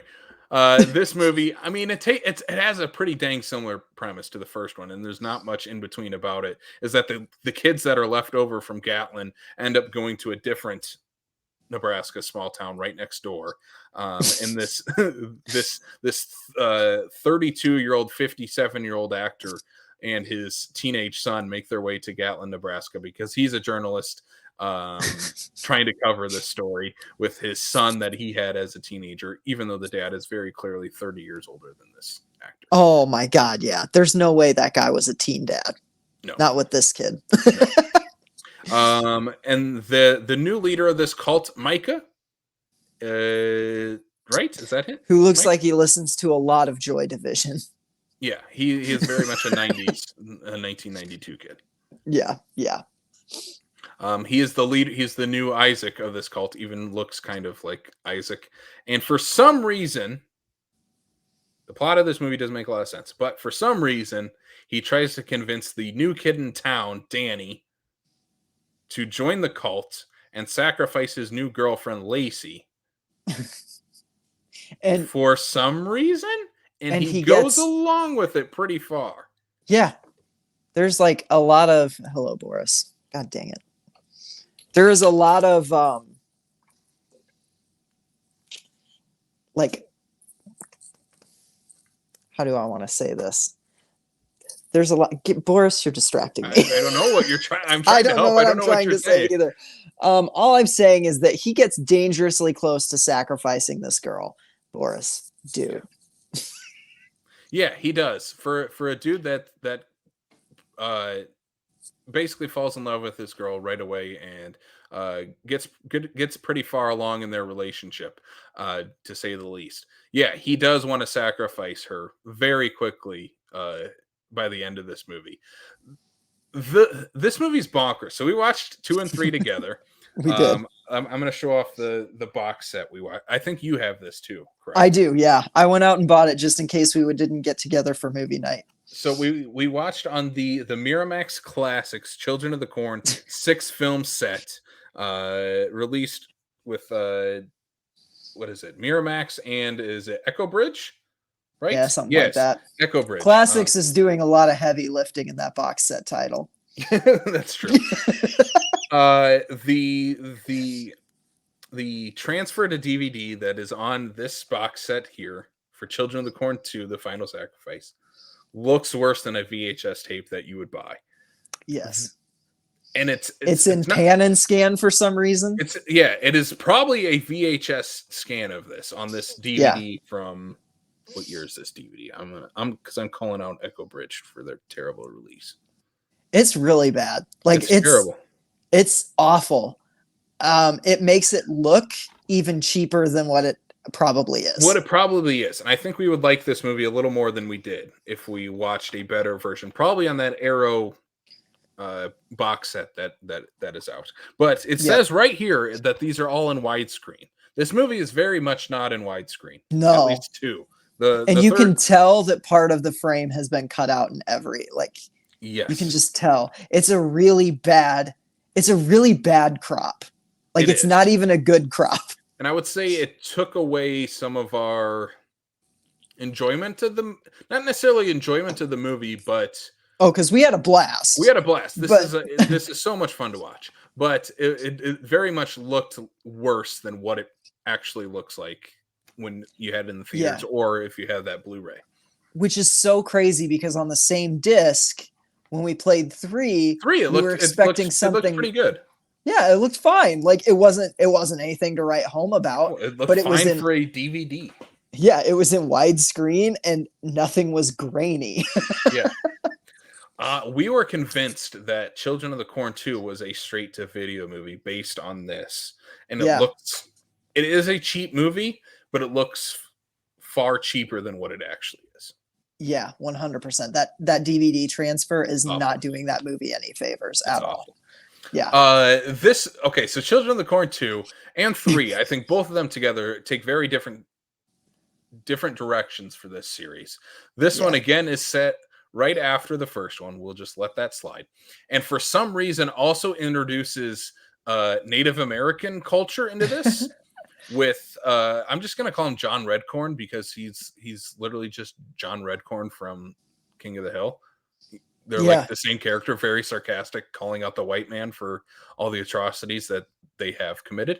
But this movie basically says that in a very waterfall filled Nebraska, they have these carvings of the future of like man is going to destroy the land and the children are going to come after them because they destroyed the land.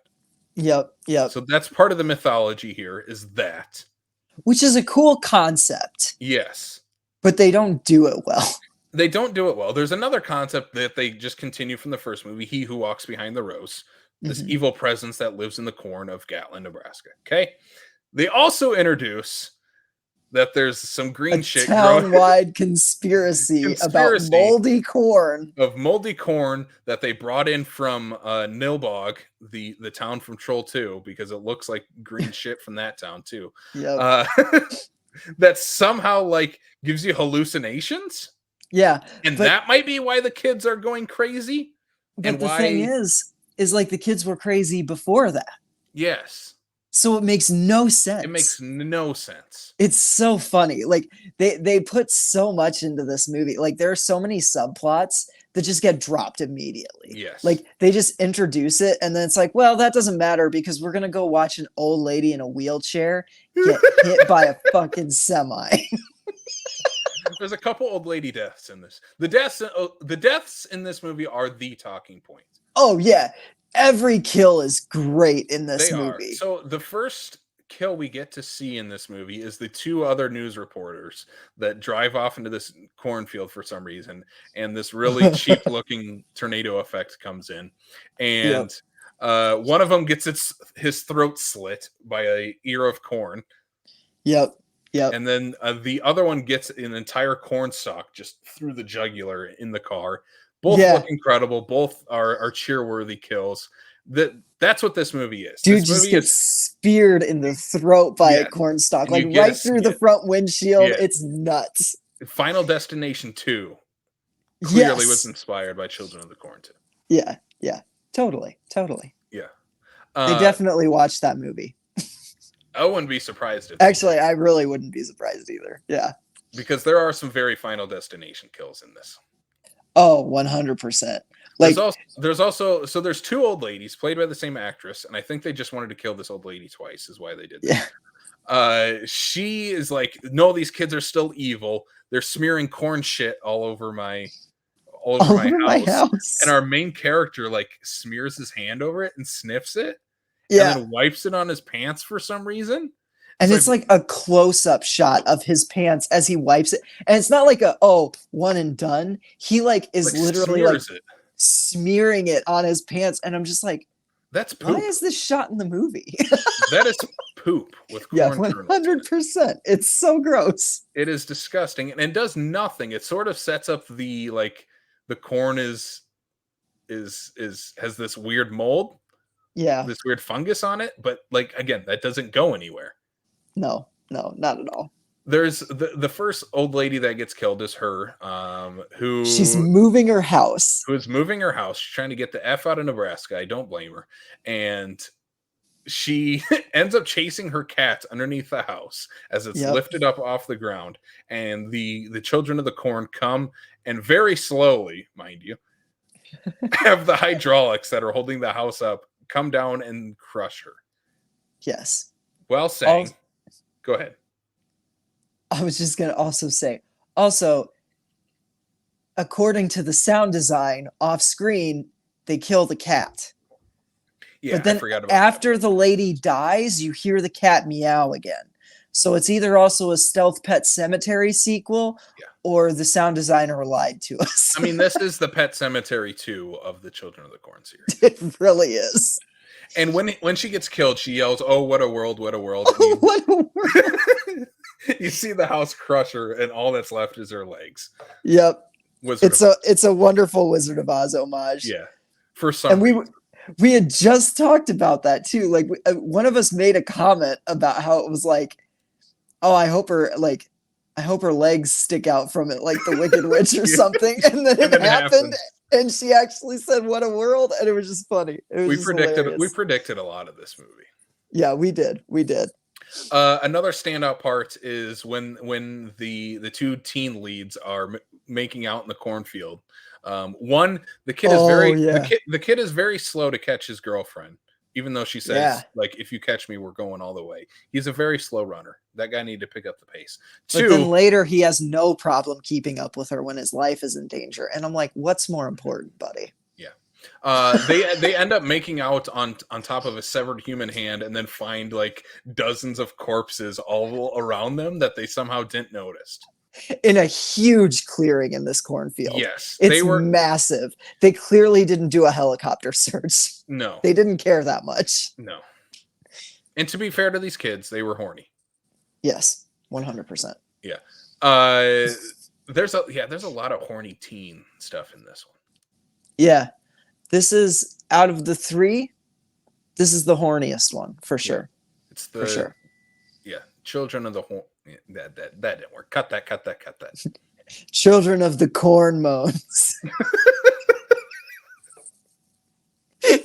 That one worked. Keep it.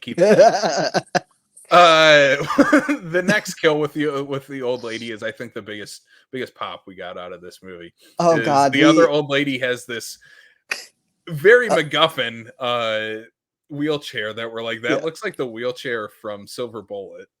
Yeah, because it's like it's motorized. It's got the little like joystick on it, but like it looks like Corey Haim's wheelchair at the end of Silver Bullet. Yeah, it looks like souped up. Yeah. But it only goes very slowly. It goes very slow, and somehow the children of the corn rig a RC car controller to then control her wheelchair. Yeah. Mr. DePecci mode goes like, hey, check this out. And he like flips a switch and all of a sudden he's controlling her. And she's going very slow. Like it's comedic how slow she's going too. While screaming for anybody to help her. Will someone please help me? It reminded me of Jackass when Johnny Knoxville dresses up as the old man and takes the scooter down the hill. Yes. Help my brakes. That's exactly 100%. what this felt like. And then the semi truck from Pet Cemetery comes in and smokes the lady just like it did. Obliterates her. Just like it did Gage. But this time she goes flying through a window of a bingo hall game. Right as someone gets a bingo. Right as someone gets bingo. And it's so, oh God, it's such a funny effect because it's like the dummy from one, but it's just on a wheelchair and thrown through a window. It's so great. It's like clearly the fakest body, but it's the funniest thing. Also, this semi-truck driver had so much time to stop and he just refused. He's like, I'm hitting this lady. They literally stopped her in the middle of the road. She went, oh, thank you for like 2 minutes. And then the semi came. I'm like, she could have either moved. The semi had plenty of time to brake. She wasn't near a hill. Like you could still see Gage's shoe from the last person he hit. Yeah, the kills in this are incredible. Is there any other ones? There's one more with our. There's gotta be with our not Isaac. I can't remember what's his name. I just said it, didn't I? Yeah, you did. Micah? Yes, Micah. They're all Bible names. Yeah, there's another one where it's like you don't name your kids this. Mordecai. Yeah. Mordecai and Jedediah is his name. Who's Jedediah? Jedediah is the main, not Isaac. That's right. Don't name your kids Jedediah and Mordecai and Isaac and Malachi if you don't want them to become evil little shits. Excuse me. Yes, agreed. So there's a combine kill in this too. And it's teased at like halfway through it with, again, a very slow combine going after a 57-year-old dad and John Redcorn. And it's very anticlimactic how they get out of it. Yep. Again, doesn't make sense why the sheriff of the town is trying to kill them either, because they found his evil corn. Like, what? They found his moldy corn, and he was like, I can't have this getting out. And so he stakes him down into the ground and props the gas pedal on a combine to like run him over. Mm-hmm. At least the combine is paid off at the end, where the main kid Jedediah gets sucked into the combine. Yeah, it's pretty dope. That's awesome. I wish it would have still just been going though. I didn't like that it was them driving it. I'm like, no, you just dove out of the way and let it run its course. It's so much funnier if it's just by coincidence. Yeah. This combine just keeps going right through the final sacrifice. Yeah. Yeah. And the final sacrifice doesn't make any sense. Why this guy is going to kill his girlfriend? Yeah, like why is this girl the final sacrifice? Why is it why is it her? Why does he have to do it? It's really weird. It's why are there so many waterfalls in Nebraska? It doesn't make any sense. It feels, I don't know. It feels more like a college comedy where they're like hazing him. They're just like, dude, it'd be really funny if you fucking killed your girlfriend. I don't know. It's weird. Yeah, it's weird. It doesn't make a lot of sense. Would you do it? What? Would you sacrifice your girlfriend to be in with the cool kids? No, not these kids. Nah, not these ones, but like cooler ones. Maybe cooler ones. You'd sacrifice Kayla with a machete if John Carpenter one day. We're just gonna do crazy hypotheticals to get you in trouble with your wife. Hey, you should kill her and come play video games with me. I actually could see him actually doing that. Yeah. Children of the Corn 2, The Final Sacrifice, the second movie out of 9 in this series. Sam, do you have any final thoughts on Children of the Corn 2? Oh God, it's so bad, but I loved it so much. I don't know. I just had a blast watching this. Much like Spookies. I like looking at this objectively. It's not a very good movie. No. But there's one more kill we need to talk about. Oh, okay. Sorry. I just thought of it. The voodoo kill. Oh, how did I forget about that? That one was so gross. It has this guy who has these giant glasses on to hide blood that's getting pumped out of him. But it's so funny. It is the biggest nosebleed ever put to film. And Jedediah is going ham with his knife on this wood carving of the guy. Again, it introduces voodoo for some reason in this. Yeah, he's just whittling into the nose piece and the guy's just going, blood just going bleeding over everyone. Yeah, and anybody who tries to help him just gets sprayed. It's so nasty. It's great. All right, I'm looking up some IMDb trivia. This one I just find funny how it's worded. The movie was shot in a remarkable 23 days in Liberty, North Carolina, for $800,000. Yeah, I can believe that. I don't know how is it that remarkable that it was shot in 23 days? That's a pretty long time to shoot a movie. I was about to say Halloween was shot in 21. Yeah. So, I don't know. This movie isn't great. Again, I think similarly to, it's a better movie than Spookies. Not by much. But it's that same vibe of you need to watch this with friends to have the best enjoyment out of it. Yeah. If you're watching it by yourself, it's going to fall a little flat, I think. Yeah. You'll have fun with the kills, but that's about it. Yeah. You have to be, I don't know. You have to be in that vibe of we're having a good time tonight watching a crappy B movie. Yeah. Like we were. Mm-hmm. That's the one that reminded me. It had a very fall vibe, like a Halloween vibe, and I think that's just because it looked like shit. It looked like that. That's part of it. Yeah, it looked like a VHS rip. The sepia flashbacks. That was 3, though, right? The what? Those flashbacks that were sepia tone. That was 3, right? Yeah. Yep. Yeah. Yeah. Right. Yeah, I think so. I think so. Oh, this one also has them burning the entire town. Yeah, that's right. That's right. They burned down the whole place. There's the weird CGI scene in the middle where where Jedediah falls into the cornfield and comes out the other side evil. Yeah, he's like possessed maybe by he who walks behind the rose. They never really explain it. No. They don't explain what the CG sequence is. I actually read somewhere too that like um I don't know if it was the theatrical like one of either the theatrical or like the VHS took the CGI scene out completely. Like the CGI sequence in the middle of the movie. And I'm like, you probably should have just done that to begin with because like it adds nothing to the movie. It's really weird. It made me feel like we like got a defective disc for a minute because I was like, I liked is the this scene. supposed to be happening? I liked the scene just because it was so weird. Yeah.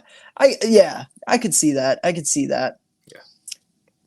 It was like the scene from Doctor Strange where Tilda Swinton does the soul punch on him, but like way worse. Yeah. All right, Sam, let's move on to our last film in the Children of the Corn trilogy. We're heading to Chicago, baby. Aside from Gremlins 2, this might be my favorite movie that we've even brought up on the podcast. Children of the Corn 3, Urban Harvest, released in 1995.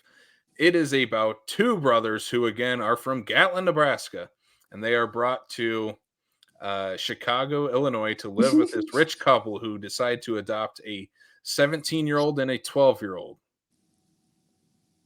That they think are Amish. That they think are Amish from a cult town that should now be very well documented.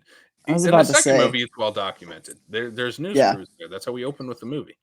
They should 100% know the history of that town and should be a little bit more wary of these kids than they are. Yeah. So this couple brings these two brothers to Chicago, and one of the brothers, Eli, played by Daniel Cerny, who we last saw in a couple episodes ago in Demonic Toys. Yep. Making a comeback. Him and his older brother, Joshua, make their way to Chicago. Eli likes to bring a little slice of home in a plastic-looking corn cobs, and he plants these in this old factory that's right behind their house, this abandoned factory, and basically starts growing this magical corn. And he who walks behind the rose is still sort of there, and when someone enters the cornfield, it becomes like an expansive, never-ending cornfield. Yeah, and only sometimes though. Then there are other times where it's like, oh, you walk in and it's still just 3 rows of corn. Yeah. Budgetary restrictions. Yeah, this is the first straight-to-video sequel to Children of the Corn. Go ahead. What it lacks in budget as far as like shooting, it makes up for by hiring Screaming Mad George to do the makeup and creature effects. Mm-hmm. And it's insane, the stuff that he pulls off. Yeah, Screaming Mad George, one of the great practical effects wizards of horror of all time. Nightmare on Elm Street 3 and 4, Society, Children of the Corn. Yeah. Yep. The dude knows how to make goopy, gross special effects, and lucky for us, Children of the Corn 3, Urban Harvest has that in spades. Oh God, yeah. The thing that really got me was like I was not expecting 3 movies in to get a full-fledged glimpse of he who walks behind. Not even a glimpse. It's a full-on, like the third act puts he who walks behind the rose front and center. It turns into a creature feature in a cornfield. Yeah, it's insane. There's some really insane effects. Like you get the giant stop motion like corn monster. Yes. But my favorite is one of the best friends of the teenage is it the decapitation? Boy. Yeah, it's when its head like keeps getting stretched like in this cornfield and he looks like a giant scarecrow almost in it. Yeah. It's like the vines pull his head off and you can see like everything like stretching and snapping, and then like literally the whole spinal cord comes up out after it, and it just raises like 6 feet above the corn, and it's just nasty. Yeah. God, Screaming Mad George rules. Oh, it's so good. Like both of us were cheering at the TV during that scene. Yeah. It's incredible. The plot of this movie is more interesting than the last one, that's for sure, and it's Yeah. more cohesive. Yes. Basically, he who walks behind the rose has possessed Eli, the Hmm. younger of the two brothers, to bring this corn to Chicago, and they're going to mass produce this quick growing corn that tastes amazing, and it's the Yeah. best thing ever. And the dad is also a businessman who's going Yep. to cash in on his Amish sons that he adopted. Not Yeah. sleazy at all. He's very excited about this strain of corn that Corn. his son brought with. And he's looking at investors and he's looking to ship it worldwide. Yep. One of my favorite things about this movie is the juxtaposition of like the parents' relationships with the kids, where the mom is very concerned with Eli and is not like they have a lot of tension between the two of them, but she really likes whoever the older boy is, the Josh. one that Josh, yeah, the one that can't act as well. Um, he's fine. He's a direct to video actor. Yeah, he has some bad That's line delivery. yeah, but he does the job what he does what it needs, you know. It doesn't take away from the overall movie for me. Um so yeah, like she really likes Josh but is like very wary of Eli. And then the dad, it's like reversed. He's like super connecting with Eli and just for like no reason at all is like that Josh is a troublemaker. And it's like Josh hasn't done shit, man. He's a racist. The dad's Yeah. a racist. That's why we figured that out, because the neighbors next door are the Yeah, that's right. yeah, this brother sister who get Josh to play basketball, and he starts, falling for the sister. Yep, Um, yep. And the and he's dad does not like that. the dad does not like that. He's racist. That is why. Yep. He gets what he deserves in the end. Uh, Yes. yeah, there are some, like, again, like in the first two movies, some really funny moments in this. The one that Hmm. sticks out is when Josh is playing basketball. Comes off as really corny and cheesy and like really funny, and like, okay, we're just trying to set up that this movie character is actually cool. Yeah, yeah. Like he assimilates into the culture like so quickly that Yeah. it's almost humorous where they get there and they're like, "Oh, we're not going to split up. We're buddies." And then just instantly he is off like chasing this girl and successful at it. Like she does not care that he's from some weird Amish thing. Like he gets new clothes. He doesn't like part his hair like a dork. Like, and all of a sudden he's just the coolest cat in school. Mhm. Meanwhile, Eli, can we talk about the school too? Sorry, my Yeah. brain's going all over the place. This school is insane because it is clearly a public school because there's no uniforms. They're like, but it's a religious school. It's And Catholic. I don't think those exist. I don't think Catholic public schools exist. Maybe in inner city Chicago. Who knows? Maybe. But essentially Eli starts turning the whole student body against the preacher at this thing at this school and starts preaching his own stuff. His own, he who walks behind the rose. And much like Josh is just like accepted and becomes a cool kid, Eli just is accepted and becomes the preacher for these kids. Like Yeah. they all just instantly, it's like from one scene to the next, all of a sudden they're all just listening to his every word. They're dressing like him. And you're kind of like, okay, we're just going with it. That's what I love about this movie. It doesn't care about logic. It doesn't like, it's like we need to get from point A to point B. So we're just going to do it. There's also a sequence that surprised the hell out of me while we were watching it, and it's with the statue in the church. Yes. That scene is freaky. Yeah, there's like a Mary statue, and like it like turns, and it's like hands are still like in the praying position, but like its eyes like come alive, and it's, I don't know, it's actually genuinely terrifying. It is the scariest thing I've seen in any of these Children of the Corn movies. It's unnerving. Yeah, it actually sent like a shiver up my spine when Mm-hmm. we watched it. And the other one, there's another flashback to I think it's when Eli kills his first adult, maybe. There was another flashback that I remember us both being like, wow, that was actually really creepy and intense. Oh yeah, Yeah, yeah.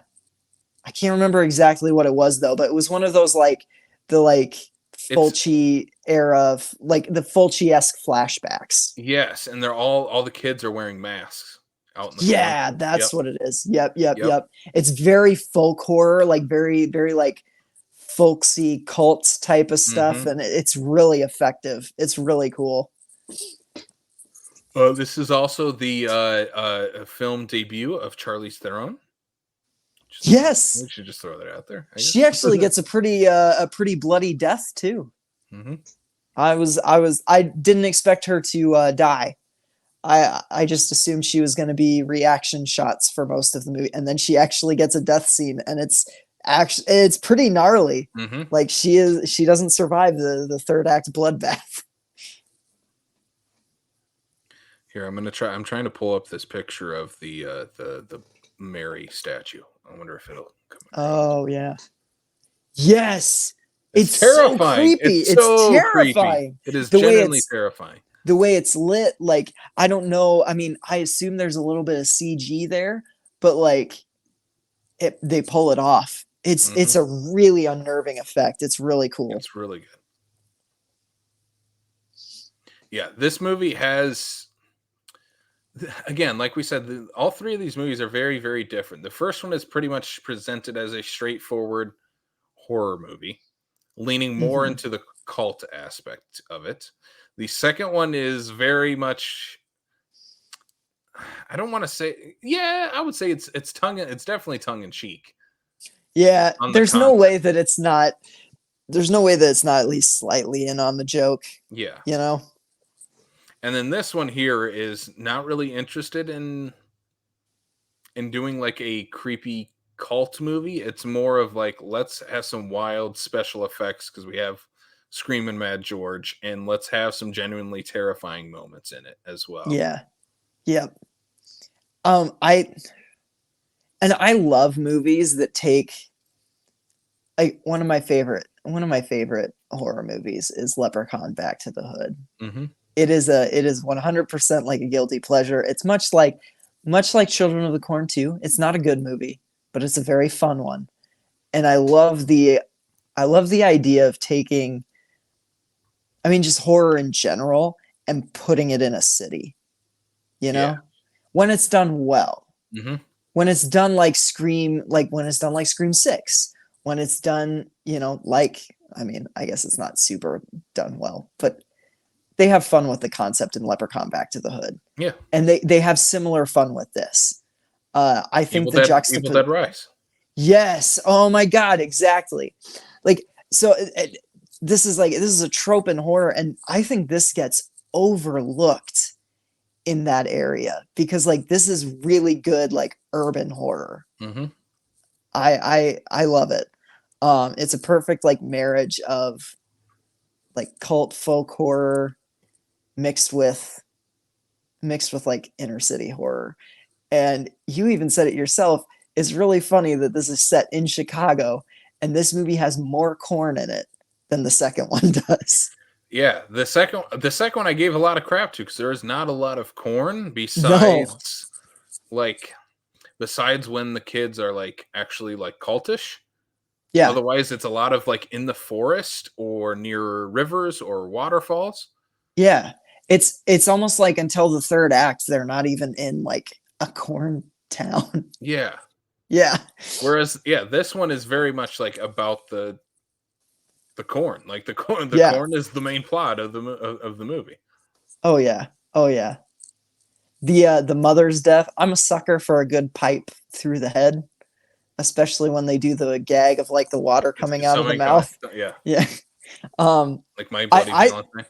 yeah, exactly. It almost felt like a purposeful homage to that. Did it not? a Yeah. little bit. I don't know. Um, I can I see really, Screaming Mad George is a fan of My Bloody Valentine. oh yeah, I I loved the mom's death scene. I didn't expect her to get killed that early in the movie. She's like the first kill. Well, okay, no, the homeless guy's the first kill, which his death was pretty gnarly Mhm. too. He got all vined up, and you think the same thing's going to happen to the mom, and then she escapes, and you're like, oh, shit's going to hit the fan. She's going to tell the husband about the crazy corn, and he's not going to believe her. And then she trips over a pipe and lands on another pipe, and it just goes right into her skull, and water starts pouring out her mouth, and it's a really funny visual gag, Mhm. but also like genuinely shocking and upsetting. Like I was like, oh no, not the mom. Like, This movie, the one thing I didn't like about it is that I feel there's a bit of a pacing issue yeah, when we're not in the kills, and some of the kills, especially early on, are characters we literally meet to get killed. yes, yeah, Like that is true. there's like a doctor in the beginning that gets murdered. Yeah, he's only in it for like the what one scene, Yeah. and then the next scene he's dead. The Yep. homeless And guy, then the homeless guy who wanders into the cornfield. yeah. So it feels like they didn't know which characters to. It feels like they knew they needed kills earlier in the movie, but they weren't able to kill their characters, like any of their main characters, for plot reasons. So Mhm. they just every once in a while threw an ancillary character in there, Which which is is it's fine. Like a lot of yeah, movies do it, but this one's really obvious about it. yes. Yeah. Yeah, and there's another I'm trying to remember what there was at least one more character that they, like, introduce.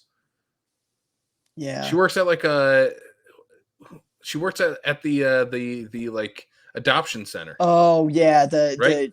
the like person who the yeah, the child services Yeah. lady or whatever. Yeah, Yeah, yeah. she's in it for like 2 scenes, and one of And them then is gets a killed. death scene. Yeah, Yeah, yeah. yeah. Um, Which is kinda crazy. Usually what you do in these movies, especially ones set in a school, and you have, like, the outcasts or the main characters, you set up school bullies. So the mhm. school bullies get killed, and they don't do that in this. No, like, there aren't even really any bullies, There's are one, there? but he, There's the like, one. joins the cult. Yeah, that's right, that's right. Yeah. So for this movie, I think my biggest recommendation is I recommend all 3 movies for Mhm. very different reasons, I think. I think Yeah. all 3 are very enjoyable. I still like the first the best just because I feel like that one just flies everything just flies by. The second one is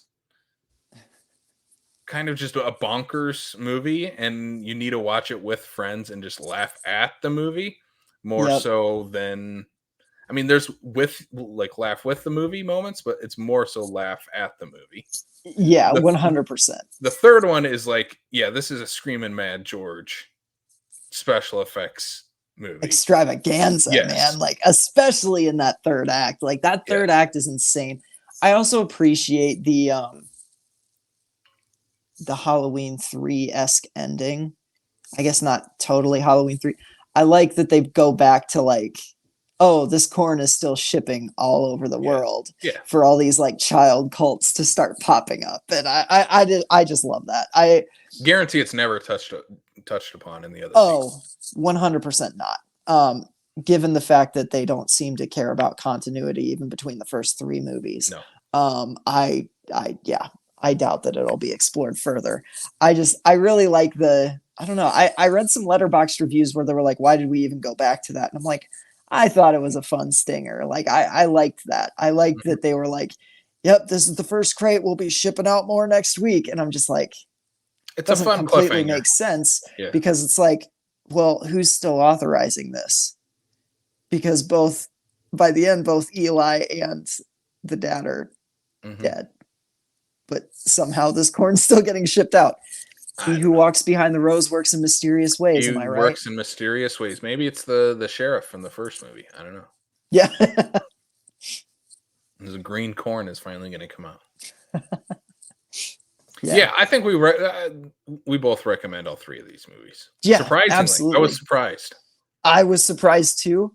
I like I'm excited to rewatch the second one, especially on a better format. I think yes. that will help with the enjoyment. I already, had a blast watching it, but I think an overall better picture quality, we're gonna have more fun with it. I really kind of want to just like not immediately because I probably just need to cool off from it, but like I do want to rent it on a digital platform sometime and see if the transfer is better at least on digital. Yeah, I just don't trust some like renting it off Voodoo because it Yeah, might be the same. it's probably like that's what I'm thinking is it's probably the same, Hmm. but on the off chance it isn't, I kind of want to try it, Yeah, I don't know.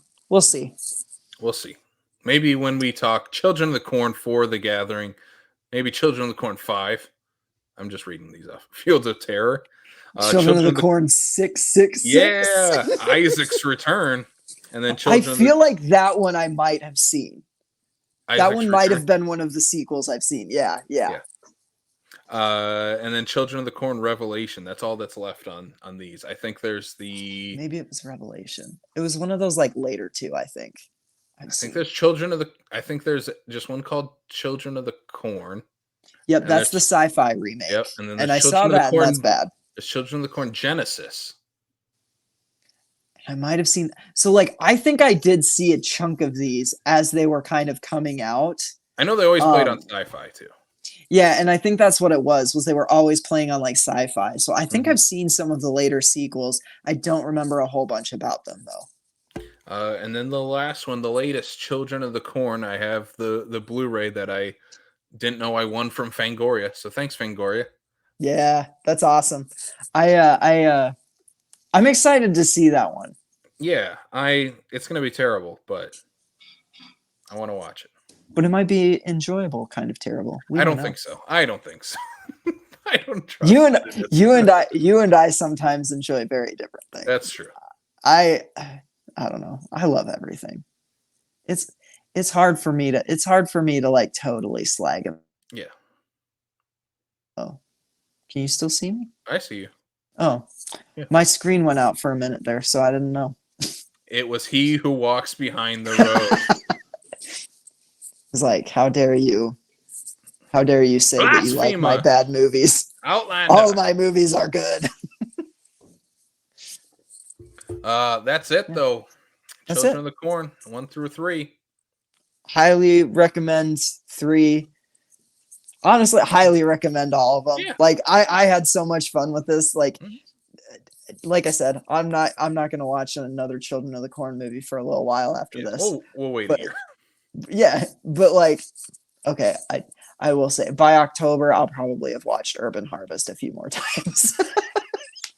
I just want to watch it for the Screaming Mad George effects again. Like they were so good. They were so good. Yeah. Yeah. All right, let's put this freak back on the leash and wrap things up. All right. Should we plug? Yeah, let's get to the plugs. All right. Well, if you like this show and you always want more, and we know you do, you can subscribe to us on Apple, Spotify, Google, Stitcher, and Anchor. Or if you want to see our mugs talking about this, sometimes we show off what we've bought on screen. You can also watch us on YouTube. We try and make it at least kind of visually fun for y'all. So I was gonna try to pull out a mug when you said that, and I don't have any. I don't have my mug. I'm drinking out of a can tonight. Usually I do have a mug. So yeah. And on socials, you can always follow us on Facebook, Twitter, and Instagram. Just search Screams from the Basement. Our usernames are a little different across all platforms, I think. But You'll find it. Yeah, you'll find us. So yeah, check us out. Joe Bob is coming back this Friday, so I'll be live tweeting from the Hey, Screams he from was the Basement already Twitter. back. You didn't want to watch The Walking Dead, one of the spinoffs? I did, but that was when we were doing our podcast prep. Oh. It was that Sunday night, I think. Yeah. I have no interest in watching that. I don't have any interest in the Walking Dead movie. I just want to watch more Joe Bob and Darcy. So if they air it again, and I think they said they were going to air it a few more times on Shudder and maybe other places. No idea. If they do, I'm going to try and catch it. It's a new just 'cause show. It's a new show, right? I think it's a movie. I'm pretty sure it's like a movie with Negan and Maggie. I think it's a show. Is it a show? I don't know. I I don't don't. know either. I know they're working I on like haven't kept Andrew. up with Walking Dead since like season 7. Yeah, same here. I know Andrew Lincoln is working on the movies, but I think there's a Okay. Daryl spinoff too. There is a Daryl spinoff. I just saw that. There are so many spinoffs. I just saw one that was like a teenager one that was on Shudder, like the first season's on Shudder or something. It's like Walking Dead, and it's some subtitle, and it's like, oh, when a group of teenagers, and I'm like, okay, so is it like what else can we tell in the anyway? So we're not going to be covering Walking Dead anytime. No. No, instead next time we're going to say it here. We're talking some TV shows that have some horror themed episodes. We'll talk after the show and bounce some more ideas. But if you out there listening, if you have any ideas you think we have to include for TV shows that have horror episodes like Bob's Burgers Halloween episodes, I would throw in, like I said, Boy Meets World has the like slasher episode. That one's great. Psych has like a Friday the 13th inspired episode. Okay. It's actually kind of fun. Yeah. We'll probably ixnay like Treehouse of Horror though, right? Because like those we already. Yeah, that could be its own episode. That should just be its own episode. Yeah. Because we already. Yeah. I want to already like horror shows. We're not going to cover that. Yeah. No. But it'll be fun to pick out some episodes that the both of us like from. We could do Family Matters, where Steve Urkel has what are those? A ventriloquist dummy that comes to life. Yeah. Yep. 100%. Oh my God, we could do the Freddy Krueger Goldbergs episode. I've actually watched. That's the only episode I've ever watched of the Goldbergs. Oh, is it? I love that show, but yeah, that's a really funny episode. I love it. Yeah, we have options, people, and we want some more. So let us know in the comments anywhere you can. Oh my God, I almost forgot about something else I've been doing, and that just reminded me.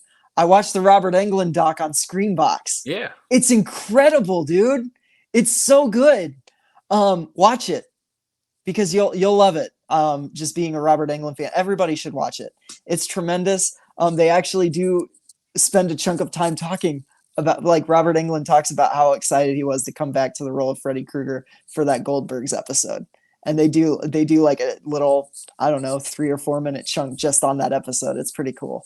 So yeah, check it out. It's one of my favorite movies I've seen this year. The Robert Englund doc. I think it's called American Dreams and Nightmares, the Robert Englund story.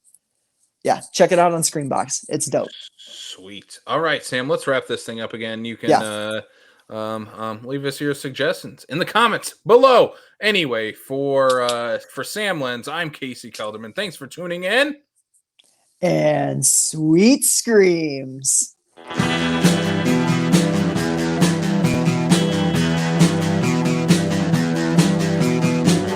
You're listening to the Prescribed Films Podcast Network, home to hundreds of hours of free podcast entertainment.